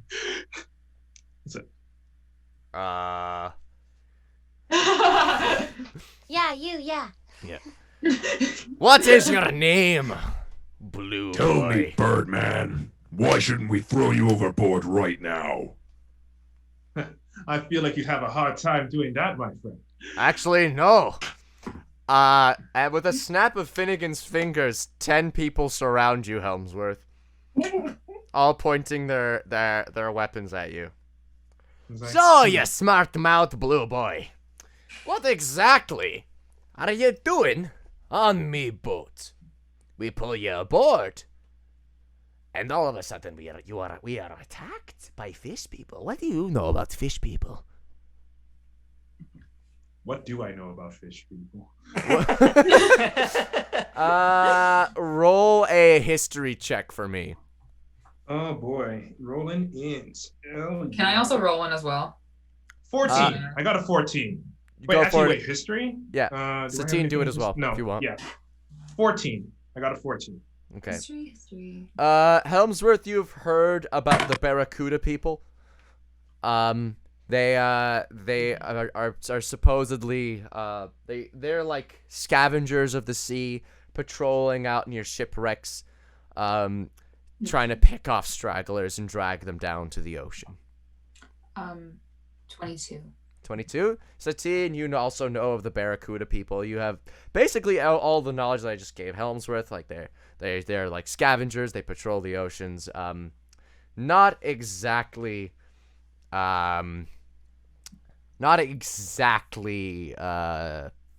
savory, and not exactly the type to be summoned by magic either, Satine.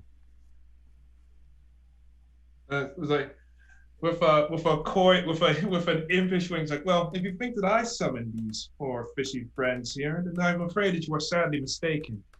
These creatures are of a more scavenging variety.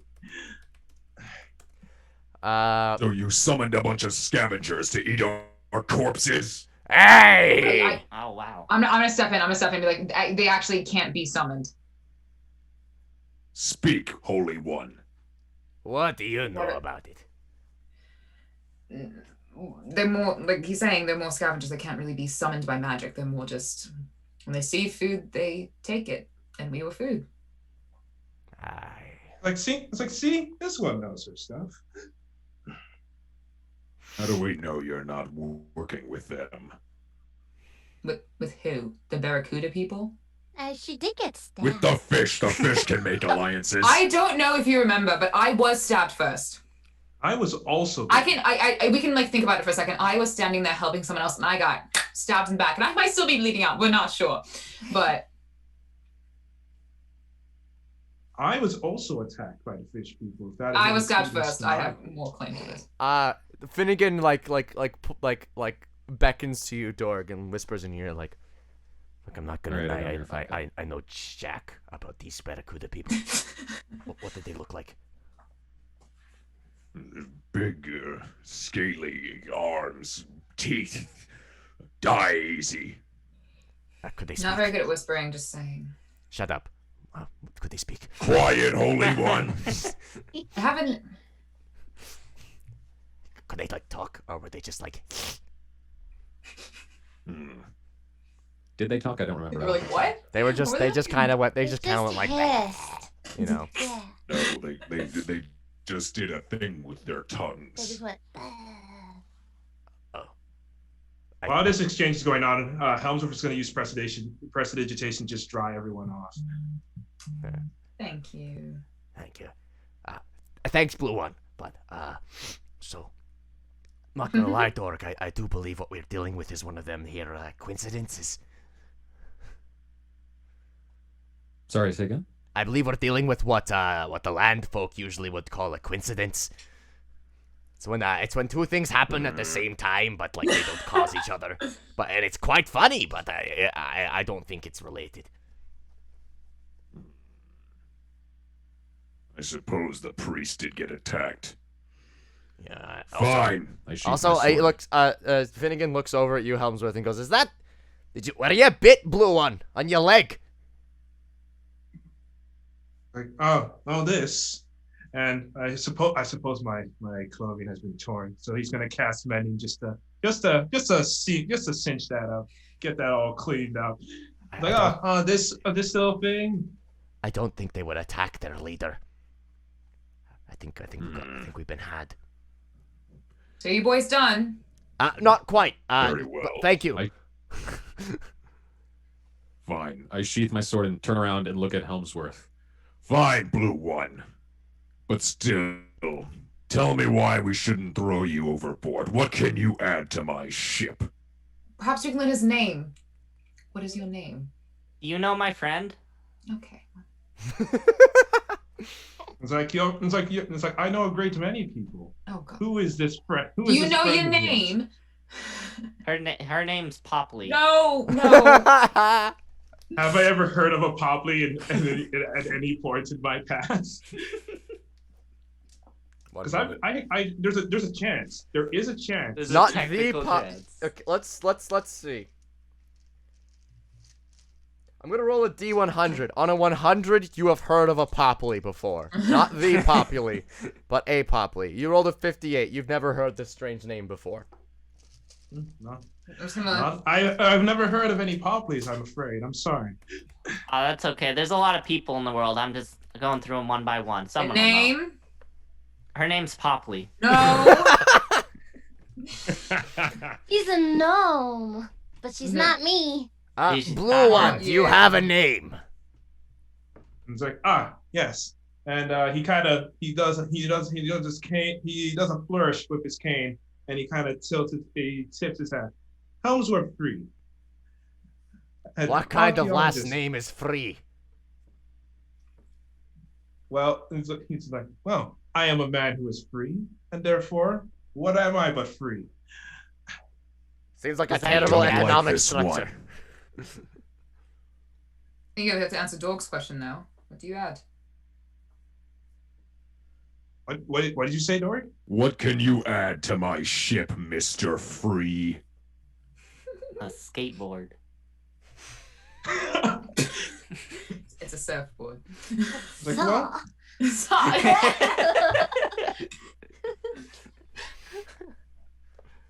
if it is magic you are in need of, I am adept, shall we say. I believe I gave a slight demonstration earlier. I'm gonna turn to You always have Dorg need for and- good sorcerers.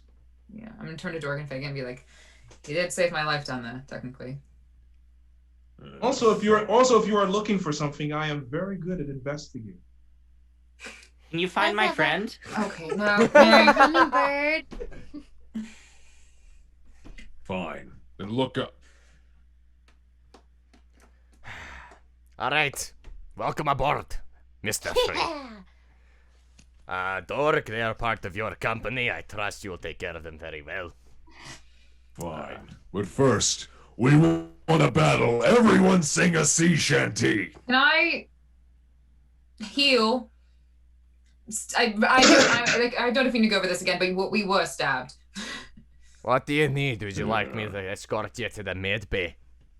That would be great, thank you. Alrighty. Heal them. The rest of us sing. Crewmates, take them to the mid bay. Satine, Helmsworth, you are both escorted to the med bay. And so, What do you do with a drunken With a sailor? drunken What sailor. do you do with a drunken What sailor? What do you Sailor, what do we do? Drunken Early in the morning. morning. it was so out of It was time. all done perfectly in sync. Good job, guys. Three of us, same song. Wow. Never.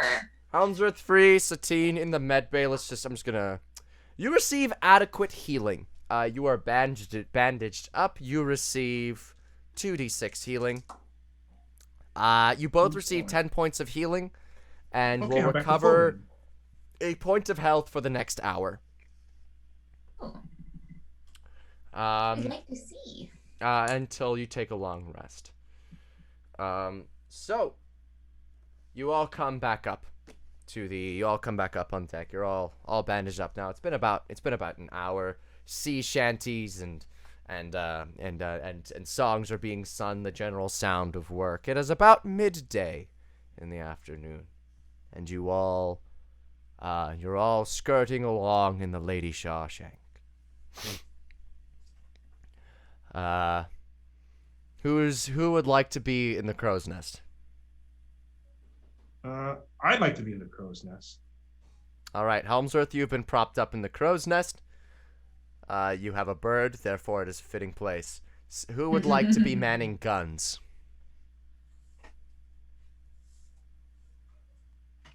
I want to man some guns. Bunny, you're on the top Tiny deck. happy one. Man the guns. Yeah. Bunny's on What? top deck guns. Dorg, I'm gonna say you're manning the wheel because you are the captain. Unless you want Finnegan to do it, and then you can do something else. Okay. Peggy, Satine, you can on the top deck. You can either be part of rope crew / boarding crew or guns. I'll join Bunny on guns. All right. Yeah. Rope crew. Alrighty.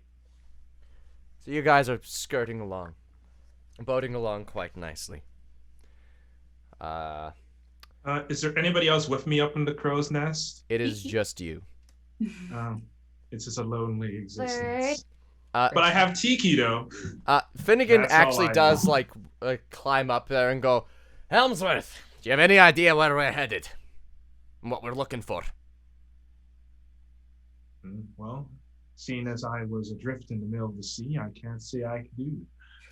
Right. So here's what we're looking for. We're looking for land. We're headed for a place known, kind of as a Bermuda Triangle type situation. People go in, no one comes out. Dangerous islands. Yeah, I was supposedly, looking for land too.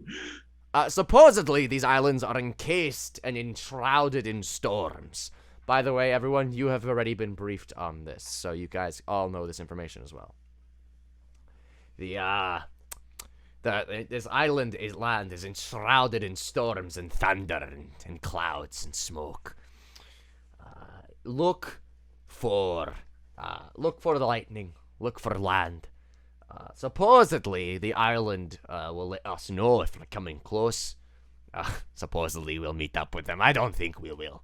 But, should be fun. Should be fun. Yeah. Anyway, good luck, Helmsworth. He slaps you on the back. I slap him on the back and turns like, "Don't worry, my friend. Well, now that you have Helmsworth free," and he kind of flicks his hair. He kind of flicks his hair back. It's like things are about to get a lot more interest. He like gives you like a, just do your job, okay? Yeah. And he slides down. It's like, tough crowd, Tiki. The day goes on as you're all making your way to the island. Hours pass. Let me roll some dice like DMs do. Hours turn to days. Days Turn turn to to weeks. Have you seen one of these before? No. Are you scared by them? No. What do you think they are? I think, they're for protecting, Mm-hmm. maybe? Uh-huh. Mm-hmm. You Mm-hmm. think they can hurt people? Yeah, Okay. like bad. Like really yeah. bad. Have you seen one before? I have. Yes. Have you used one before? No, not personally. So what happens if we have to use them and I haven't used them and you haven't used them? We light a candle and we say a prayer. Okay, I can do that. I know how to do that. Yeah. Yeah. We'll get someone else to help us. I promise you. Okay. Mm. You're so tall. do you It's know awesome. your other short friend? Piglet? Yes. Yeah, he's really buff. Do you know him? Like, are you friends? You think all gnomes know each other? No, we don't know each other.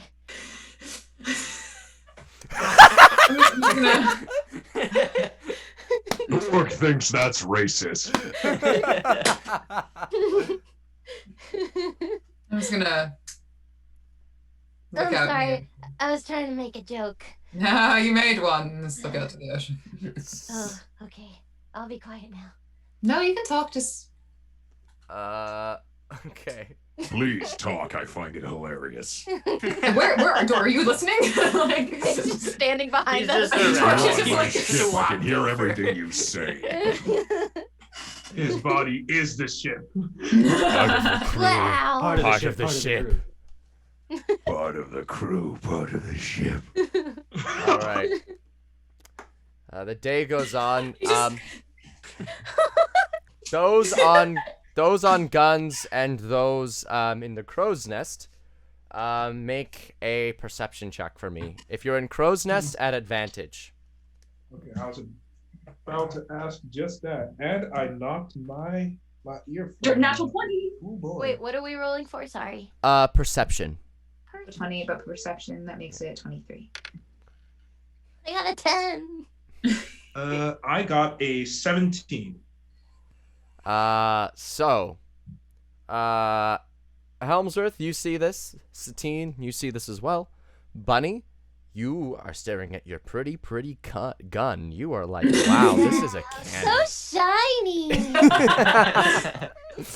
That was a good save, Outlaw. Yeah. Helmsworth. Satine, you look out over the decks and you see a boat. Not just any boat. It is raising a flag known to all as pirates, not the legal kind. We've got pirates of the freelance variety. And they seem to be making headway for you. Oh shoot! I'm gonna shout for like dog. Like. I look over and I see the ship and immediately roar, "Hard to starboard!" So you turn the wheel. You turn to quickly shift the battle I scramble down the crow's nest so I can get it. I shake one. I'm like, might be time to learn how to use these guns. Like. Gunning. And I remember Piggly and say, "Don't say anything." It's like I just kind of shake my head. I'm like, dear me, do they think that anybody can be a pirate these days? You need a license, you know. As they draw closer, Pirates. they enter the range of the cannons, but they are straight on. So you will be rolling at disadvantage if you would like to fire the cannons, Dorg. I would like to fire the cannon. No. Alrighty. D20? D20 plus. Let me just see. D20 plus 10. Ooh. Okay. At disadvantage. Oh, damn it. 18 and 13. 23. Alright, so you fire the cannons. You call out for a fire. Who is on the right side of the boat, between Bunny and Satine? No. I feel like I saw it to be. Are you asking me? It's you. Whoever you. I saw it, right? So it'd be me. Yep. Satine, it could be. Yeah. I guess it'd be you. Satine, you are on the boat. You are on the cannon, and you fire this as well. So because they hit, I'm gonna have to roll this in my Discord, which you can find by going to my YouTube. Go to my YouTube, subscribe. It's pretty fun. You get to see some cool stuff. Go to the description of every video. You can get to my Discord. But don't do that now because you're watching me. I'm just going to roll in chat as you do. As you do. The thing is it's 12 D10s, and I don't have 12 D10s. So... I technically lit a candle, by the way, guys. So you fire the cannon. One candle equals a one bunch prayer. of guns fire at once. And they all manage to hit. Bunny? Wait, no, not you. Satine, you are on the right side. Satine, I'm gonna need you to make a ranged attack roll, which would be with a gun, so +4. So D20 +4 if you're gonna be using your cannon. They are currently 150 feet away. Okay. Did you just hear my neck crack? Yes. That was your neck?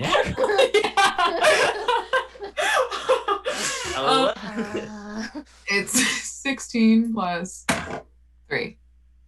16 plus 3? Alright, you 19. also land. Roll 3 D10s. Okay, and this is my D10. Ooh boy. 5. 12. 12? Yeah. Okay. Sorry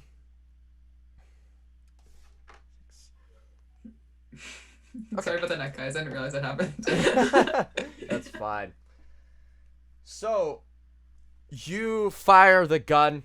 The guns all fire. All the cannons hit. They shred through the side of the hull. They shred through the stern of the boat, of the pirate ship. It's much smaller than your ship. I'd say about half your size. But all the cannons hit. You see water splashing. And there's this point that they fire back with their cannons at your starboard side. And wow, my dice don't like me today. I miss. They fire their front-facing cannons, and all of them just sail over your ship, just firing off. And now they approach. They are now within as they come closer towards you, they now pull up beside you, facing opposite directions. They are. Oh, they're gonna try and board us. They're gonna try to board? On your right side. Grappling hooks and spears. As they pull up, it is your turn. Would I be able to use shatter to blow a hole into the side of their boat? You could try. Do it. Because that is what I want to do. Because if they're within 60 feet, that is. Because all right. that's all we got. So you like slide down from the crow's nest. You did that while they were coming towards you, and so you make your way to the side, and you're gonna cast shatter. Yep. Just on the side of the boat. There's no. I don't have to like make an aiming. No, you don't. On that side. They're like pretty close. Does the boat have to make a Constitution saving throw, or?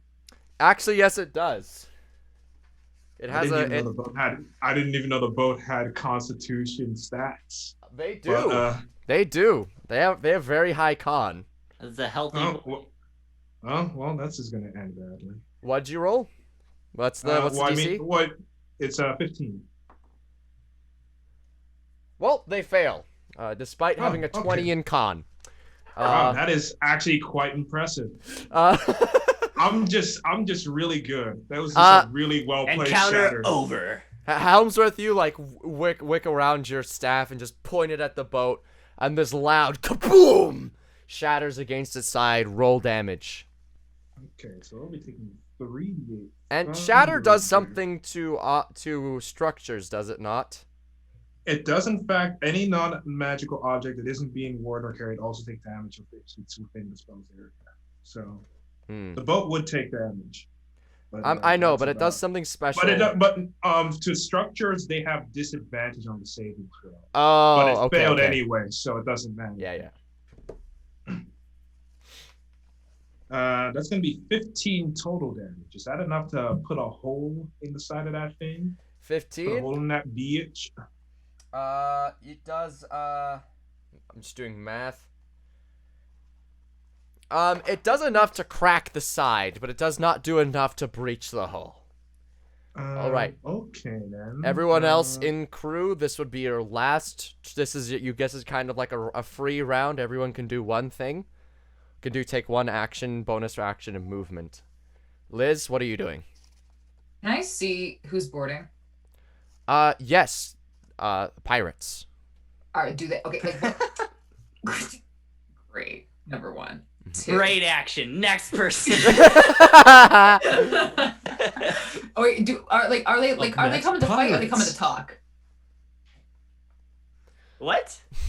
They shot at. They're pirates. I'm asking a question, Spud. Make an insight check. This will be your action. Is it worth it? I know what I'm thinking. Is it worth it? I don't.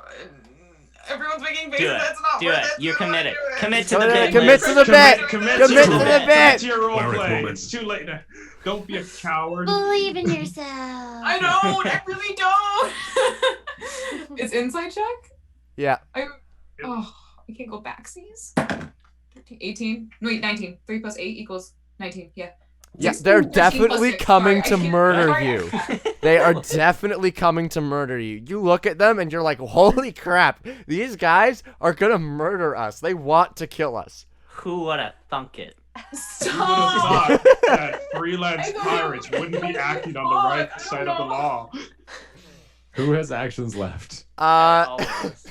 Satine, you still have a bonus action and movement, if you would like. Bonus action and what? And movement. Oh, I'm gonna run away. You're on a boat. Where? I've been attacked once. Where's Dork? I'm gonna hide behind Dork. He's I at think I'm the. still manning the wheel. He's like right Can beside. I run? Is it close Yeah, enough? you can like run behind him. Yeah. I'm like, no! Okay. I give her a quizzical look. Like, what are you doing? I'm like, you know, like the whole like back like. And then my bonus action. I don't think I'm. Can I? Hold on. Let me see. Sorry. Hey guys, it's Liz. How we doing? She prays. No, I'm just like, oh god. Yeah, I guess I could. Save me, Captain Moneybags. He's a Captain Moneybags? Is that who's boarding the ship? Captain Moneybags, we need your Did somebody aid. say money bags? Somebody say Moneybags? Oh God, have we explained Captain Moneybags to Chad? No, we have not explained have Captain never Moneybags explained. yet. Oh my god, guys, Explain welcome. him. I just hope you guys were never killing Captain Moneybags. Can I use my spiritual weapon? Yes, you may cast spiritual weapon. I'm gonna get a spiritual weapon. All right, you've cast spiritual weapon. All right, is that it? What? Is that it? Is that your turn? I guess that's it. Wait, Okay. wait, does the weapon like do something? Hey, Yeah, you it has can damage. attack, but there's no one within range yet. 60 feet. Oh, 60 feet? Yeah.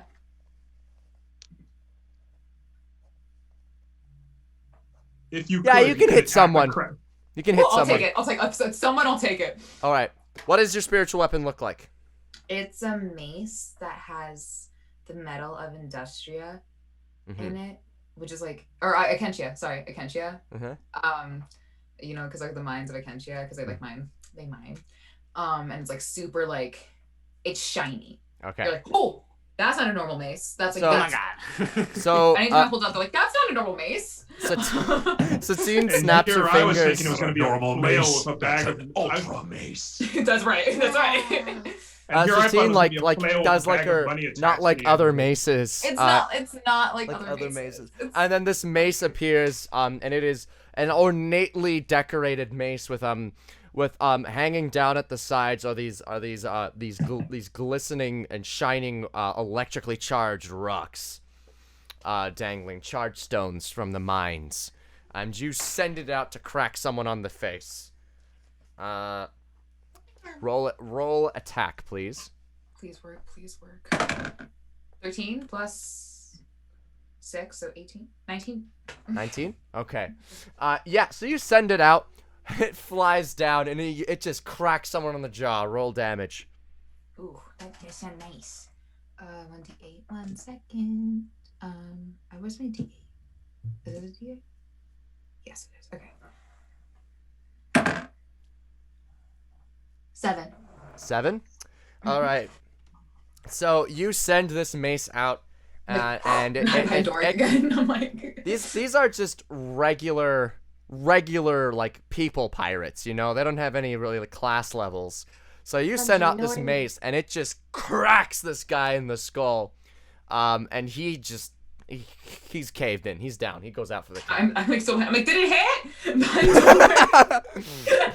You hear like a crack. You're like, Oh, I'm like, oh, it means it hit. Good. okay.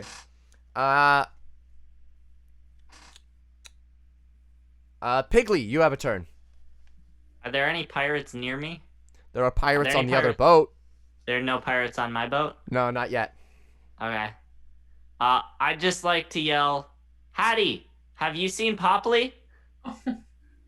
Arr! Okay. I don't think they have. Bunny, your turn.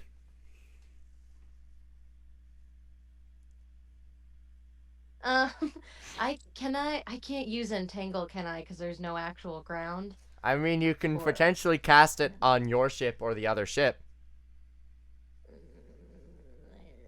Does Entangle work on ship's rigging? Ooh, does it? Let me Question read. for Let the me read. philosophers. Let me read Let's it. say yes. Also, I am hearing really weird sounds outside my house. I feel like I don't It's know me. what's going on. It's you? It's you? Yeah, what's up? Alright. What do you say? What's up? How you doing? That's a little weird, Nope. but okay. Don't let the voices consume you, Caroline. Grasping weeds and vines sprout from the ground in a 20-foot square, starting from a point within range. For the range is 90 feet. Okay, so you can reach the other boat if you want. For the duration, these plants turn the ground in the area into difficult terrain. A creature in the area, when you cast the spell, must succeed on a strength saving throw or be restrained by the entangling plants until the spell ends. A creature restrained can use an action to make a strength check against your spell save to see. On a success, it frees itself. Yes. And the spell lasts a minute. Does the boat have strength? It says conjured plants, so like. You can Right? definitely cast it on. I don't think you can cast it like on the ship's rigging, but you could cast it on the boat. I think let's do that. On the other boat? All right. How do you cast your magic? Oh, I focus really hard, and I just kind of. Bunny has an aneurysm, and you see the other boat sprouts with these entangling vines. The eyes bulge out, the veins start popping. Ah! Fuck. Oh no. They all fail their strength check and they're restrained. They shouldn't have skipped leg day. They should not have. Saw, dude. Saw, dude. These Don't vines worry, like you don't have to worry about skipping leg day when you're dead. yeah. These vines like all like reach out from the other boat and just lashingly like strap people to the ground. Yeah. Let me just do a quick Google search while I see what restraining does. Today's episode is brought to you by. I believe it just means Today's they episode is cannot- sponsored by Kink Talk. I want to take this brief moment to see if someone's. I got trying to break into my I house. got it for you off if you Right, don't good have luck. it yet. I got Thank it. you. A restrained Come creature's back, speed becomes please. 0, can't benefit from any bonus. Attack rolls against a creature of advantage. The creature has disadvantage on dex saves. Okay. Yoinks. Okay. Yoinks. Yoinks. Okay, good to know. Yoinks. That do be. These guys really Zoinks! these guys really went in over their heads on attacking you. Yeah, they didn't know who they were messing with. They really didn't. They made a mistake.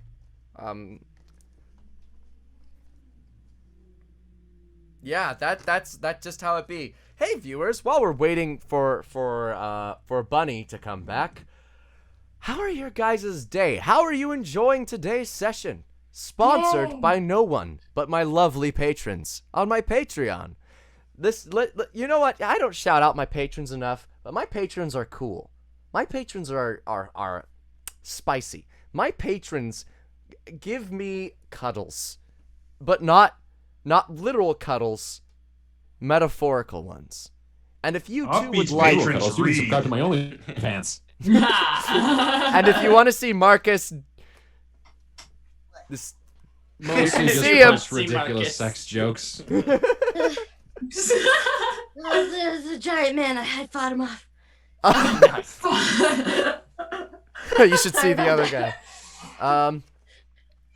Awesome. Well, Bunny, you used up your action to cast that spell. Everybody on the other boat is restrained. Yeah. Is it my turn now? It is now. Yes, it is now your turn. Yes. Okay, I descend down the steps and draw my sword and shout at the other crew. Rogue pirates! My name is Dorg Seaswill, Commander of Aquatic Foreign Affairs and Capital Acquisition for Industria. Under right of conquest, I hereby commandeer this ship. Where is your booze? All of the crew in the boat are like, Captain! Wait, so do we want to sink the ship before or after we retrieve the booze? We've been restrained!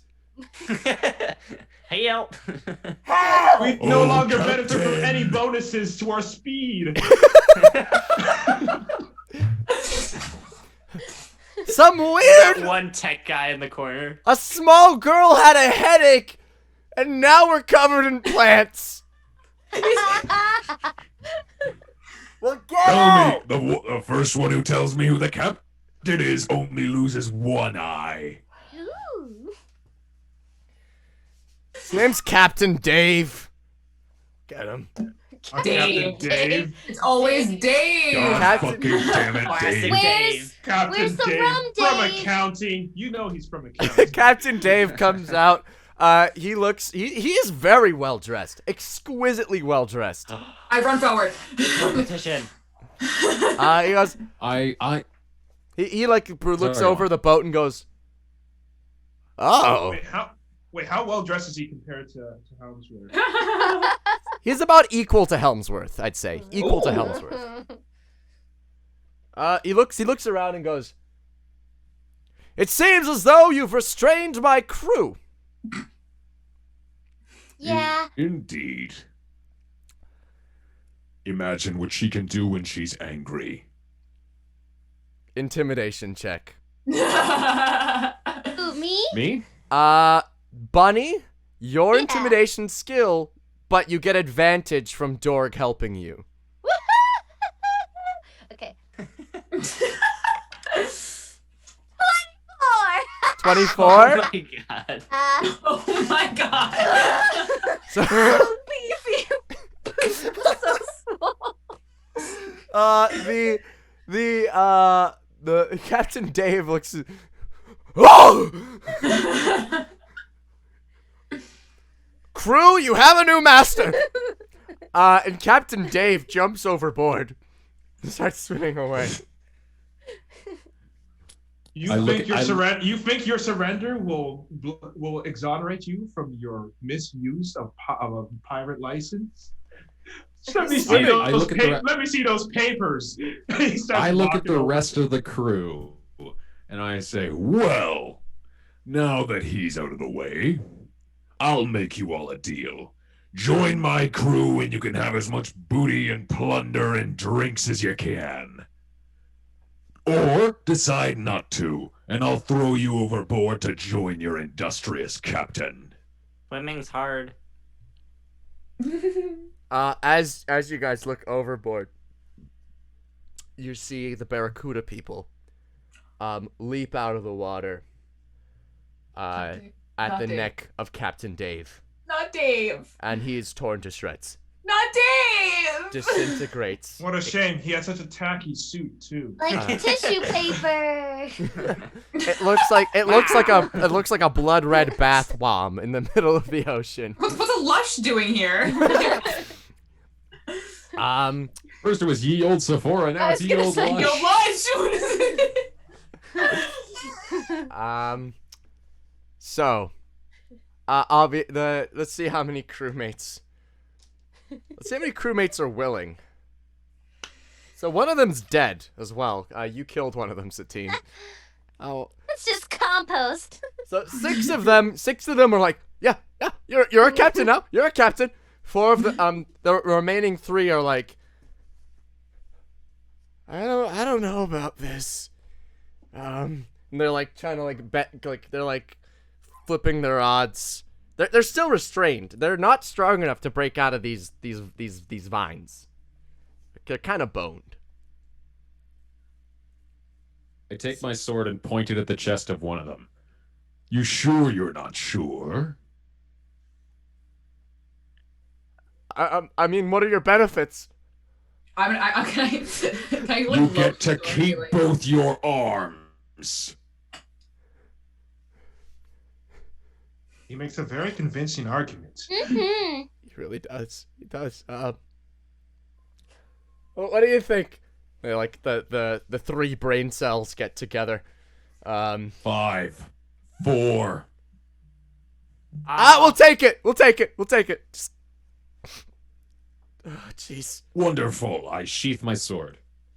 All right. Yay. And so you guys loot this. Apes together strong.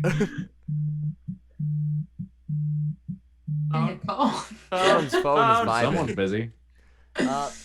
So Oh.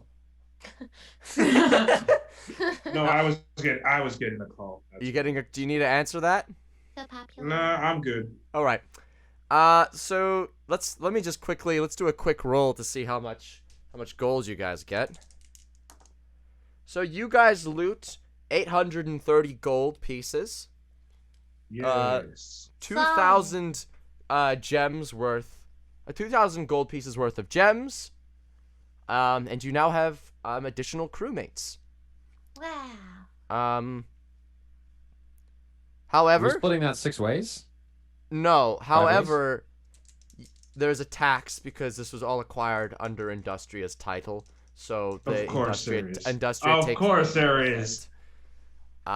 So Thanks, Bo Armor. So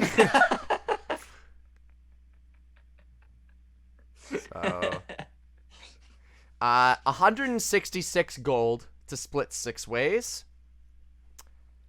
And 2,000 gold That pieces. is Wait, 160 to split 6 ways? Yeah.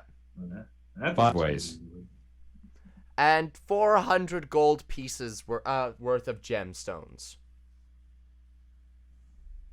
Also split 5 ways. Mm-hmm. The gold will be getting 32 gold apiece. I didn't hear the gems. The gems are 400 gold 400, pieces. so 80. So how much total? 400 gold pieces. 80 plus 32. 480. So that'll be 96 gold. 96 effective gold per person. Unless you want Yay. to give someone who has spells like Revivify 300 gold pieces. The 300 gold pieces worth of gems, because so you guys, if you die, can be revived. Well, are they 300? What are the odds we're gonna die? Come on, here. Are any of these gems worth 300 gold pieces also diamonds? Yes, some of them are diamonds. I will be counting them equivalently as diamonds. So, Okay. up to you. If you give I'll Satine, Or doesn't I'll- share. Piggly's just gonna look at Satine and be like, you can have mine. I don't need it. Thank you. I give her everything, Oh, yeah, including the gold. Can I give some of it back to him? yeah. It's Yeah, up I'm to like, you. no, like you can take this. I keep the diamonds, but I'm like, you can take the gold. Like, Can I give the gems when I'm about to die? Can I do it? you want it? I want it then. I don't Poor think choice, I'll so. Give it to her now. I mean, you could keep it Okay. on your person and just let Satine know, so that should you be about to die, Satine can like rifle through your pockets. I'll give her half my gems, but I keep my gold. Okay. Okay. Thank you. I say thank you. Helmsworth, Yeah. I'm Dorg. just gonna turn to Hemsworth and Dork and be like, I give my gems because Helmsworth, he knows the value of Clarence. He gives his gems, but he keeps his gold. okay. I hard refuse on giving over my gems. Yeah, that makes sense. Yeah, that eyes up. Just gonna hold one hand out. Everyone gets their share. Just gonna keep on holding my hand out. Just be like, All right, You can do Satine, that that all is day. enough. Let's leave Dork his winnings. Yeah, he's got his. If he dies, he dies. It's not your issue. So, congratulations on your first plunder. I believe Industria will be most pleased. We shall be sacrificing the 80% to the gods tonight. So, who here knows what we are supposed to do with this here boat now that we've acquired it? I'm honestly asking super because damaged, right? I Pardon? know, it's got a pretty Right. nasty crack in the side of it. So, like, I mean, do we blow it up? Do we just leave it here to sink? Like it's abandoned? Do we take it back with us? I We feel can like tie blowing it it up will with take ropes. up. Blowing it up will take up some of our resources. So, like, we can kind of just leave it. Not as many resources as fixing it. That's true. Is it sinking right now? How damaged is it? mean, It's there's got some hefty holes in it, but it's not sinking. It looks damaged, but it looks repairable. It would take about a day. We could just attach some ropes and pull it. I'm good with a Well, what- hammer. I could hammer the holes and fix those up. You'd Well, hammer Dorg. some ropes, would you? Dork, what need have we for another ship? You could Done. sell it. That's more gold. Hmm. You don't stay away from Dork while he. Or you could get a bunch and you could be an admiral. You get a big hat. Whoa, big hat. Big hat. Big Feather. Oh no. Dorg likes Pageantry. that. Well, who's the captain of the other ship then? Hmm. Another ship. Good point. I I want to be don't- the I only do. captain. Let's sink the ship. Okay. Right as you say that, Dorg, you guys have been drifting in the seas for quite some time now. No one dropped anchor. Just something you guys can do at any point in time. So you guys have been drifting, and no one's been manning the crow's nest either because Helmsworth came down to fight. So no one noticed that you yeah. guys had been drifting right into a massive stormed area covered in rainstorms and thunderclouds. And right as you guys drift in here, cross the threshold, a lightning strike, a massive one, positively beautiful to look at, but devastating to see, cracks down on the opposing boat, splitting it in two. It is a massive, explosive sound. Everyone make a Constitution saving throw, please. Okay.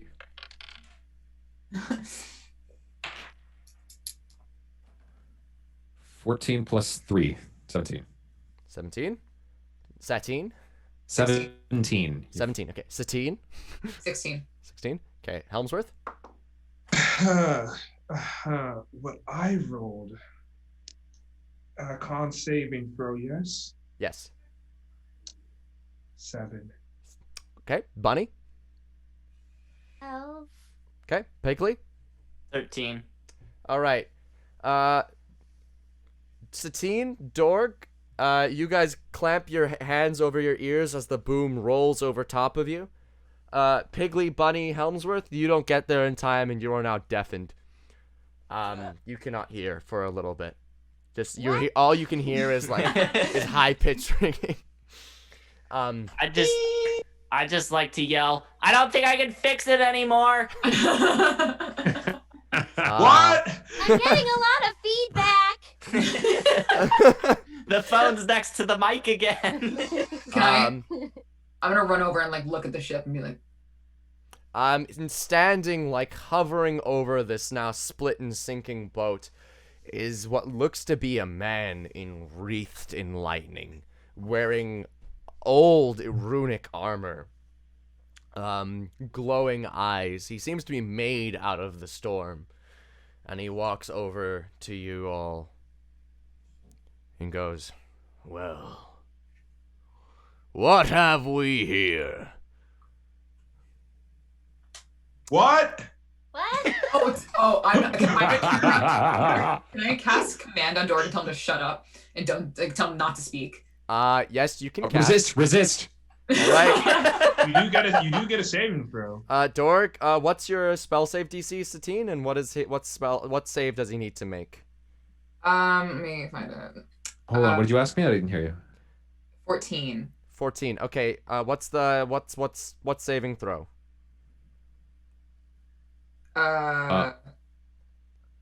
Wisdom save. Okay, Dorg, you need to make a wisdom saving throw for me, please. Okay. I have plus 3. 5. Dorg. Plus 3 is 8. No. Satine, speak your one-word command. One word. One word. Oh. What? Nice. Nice. Nice. Very nice. Very nice. Very nice. Dorg is very nice. No, I can't do dual accent and Borat's voice at the same time. I just can't do it. Very nice. No. Satine, I'm gonna say that nice. you think about saying nice, but I'm gonna say that doesn't work. Your brain's like, no, that won't work. It's too vague. Too vague. Yeah, you've got things. You can maybe think of things like approach, drop, halt. Quiet. All right, Dorg. In your head, you're just told quiet, quiet, quiet, quiet, quiet, quiet, quiet, as it rings about in your skull, and you are forced to be quiet, whatever that means to you. Whatever that means to you. Can I make noise in any? Can other things that I hit make noise? You've just been told to be quiet. You've been told quiet, whatever that means to you. Interpret that how you will. Okay. Oh no. Wait. Where am I still manning the wheel? Yes. I walk next to the wheel and bang my hands on the handrail. The lightning man looks at you and goes, well, it seems as though my entrance has rendered a few of you insane. Can anyone here understand me? Raise my hand. What? I say I can understand you. Okay, yes, you. You have passed entrance into a threshold of land that is quite dangerous, and I am a messenger of danger. You may know me as a harbinger. Why have you decided to come to these sacred grounds? I'm gonna look back at Dorg real quickly and just be like, turn back around, and then I'm gonna say to the harbinger, we come seeking answers about the islands that are surrounded by, I'm guessing, your storms. Not mine. Not yours. I'm a messenger. And whose are they? You ask a lot of questions. I asked you one first. Fair. We just come to seek answers about what's on this island, what's happening, what are we doing. We're looking for the island surrounded by the storms. We're told to look for the lightning and look for the land. And seems like we're getting there. Have you seen my friend? Okay, well. Strange. So, you have made your way to the islands, and you are seeking something which you do not know. We've been given very vague instructions by the king.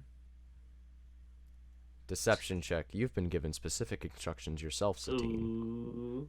Can we hear this yet? Or are we still deaf? You're still deaf. Perception? Deception. Deception. While they're rolling deception, I take out one of my javelins and smash it against the handrail. It's 14. split. 14? He looks at you, Satine, and says, you are hiding information, obviously. You there. You just snapped your javelin. Why?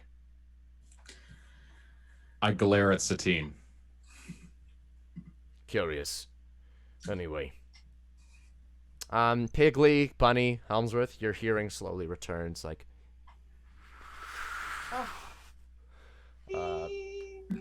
a very slight ringing will continue to be in your ears for about a week. So, you're hiding information from me, Satine. You know my name? Well, you did speak to me. Those that speak to me, I get to know some preliminary information about them. One of which being what your actual quest is here, and I would suggest that if you are trying to kill who you think you are trying to kill, you're going to need strong allies, and I'd suggest trusting some. I am here to warn all of you that can understand me that you are about to enter ground which may kill you.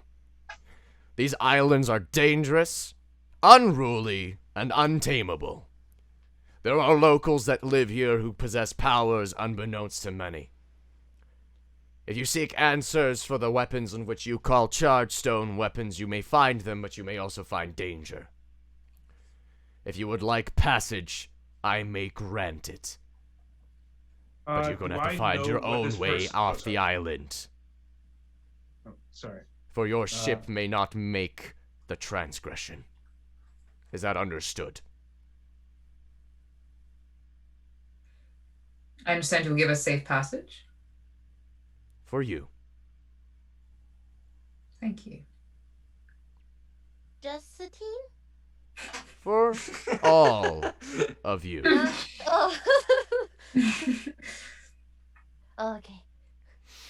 Safe passage. Huh? We'll take what we can get now. Do we have protection when we reach where we're headed? No. That Why? is where my jurisdiction ends. What does this guy look like? Yeah. He looks like he is a glowing figure made out of lightning. He is just like a glowing being with like he's wearing a breastplate and like an old-timey Nordic loincloth. His bottom half is very skeletal and his top half is very human-like. You know?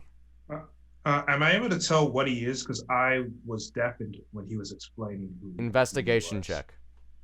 Investigation. Well, I'm not going to say anything until I actually roll well. Well, that's going to be a 14. No, 12. It's going to be a 12. You can understand that this is a being of great power. And you understand that it is probably something to do with religion. But you are unsure as to what exactly. Dorg, you're about to do something? Just that I draw my sword and start pacing around the deck in fury. Alright. Well, everyone, I'll give you tonight to make your decision. If you would like safe passage, call for Harbinger in the morning, and I will arrive. And with that, he evaporates into lightning. Whoa. And with this question pinning in the back of your heads, that is where we will end tonight's session. Hey. So, Hey! everybody, Great thank you Good so much night. for watching. 488 of you. Holy crap. That's a lot of you. Thank you guys so much for watching. Please remember, we're going to be doing this every single Monday. This is a campaign, damn it. This is our cast. We will be potentially having guests even. I'm excited to bring on some people from the D&D side of TikTok to get to hang out with this awesome cast. But everyone, stick around for outros. We are going to be raiding someone. If I can, I think I know how to do this. If I don't, I'll just send you all off to bed. But if you guys have time, I'd love to send you guys all to such love, the Outlaw Gang. And so, this has been 7 C's, 6 Idiots. I am Offbeat Outlaw.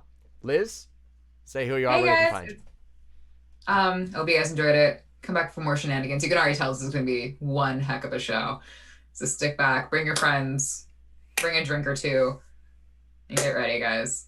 I lost class, baby. Helmsworth, Ballad Boi. Yeah, thanks for joining us. A lot of you showed up, a lot more than I was expecting, honestly. Like, holy cow. But yeah, stay tuned for more. We're gonna be doing this every Monday. 100 years. 100 years. 100 years, Morty. But yeah. 100 more seasons, Morty. Pig. 100 more seats. Yeah. Make sure to tune in. Bring your friends, your loved ones, your pets, your children. Bring everyone you can. Get everyone you know involved because it's gonna be fun. Piggly. I mash Spudson everywhere. Can everybody say thank you in the chat for Offbeat putting Yes. this together? Yeah, DMing is a thank lot of work. you. Thank you so much for doing this. Everyone go check out his socials. Go subscribe to his YouTube. Is this gonna be uploaded to YouTube, by the way? This will be uploaded to my YouTube. So if you ever miss an episode or something, you can go find it on his YouTube channel. Marcus. Yes, first off, thank you so much, Offbeat. This is amazing, and I'm so fucking excited to do more. Thanks. Please, like Spudson said, go follow Offbeat's Instagram, his TikTok, his YouTube, all that good stuff. Find me. I'm Mark at Marcus Territory everywhere. Instagram, TikTok, OnlyFans. Do all this stuff.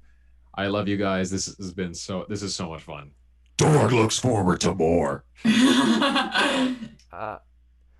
Caroline Smash. Woo! Thank you, Offbeat. And yeah, I'm so excited to keep doing this. This is a great way to play like my second game of D&D ever. So, hooroo! And I'm so sorry. I'm gonna shamelessly plug. I am very, very close to 100K on TikTok. And if you think I'm funny, it would be Guys, she slaps. Go follow her you on TikTok. followed me at Caroline Smash. But if not, that's okay. And I hope you have a good night. And I hope to see you guys next time. Yay! All right. Hopefully. Okay. Give me a sec. I'm still working out the raid. Bard. Okay.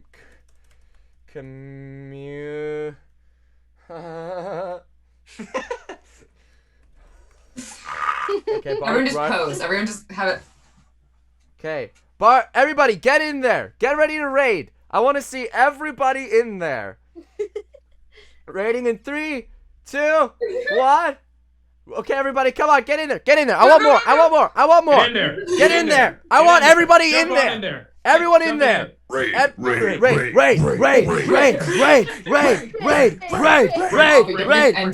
9, 8, 7, 6, 5, 4, 3, 2, 1.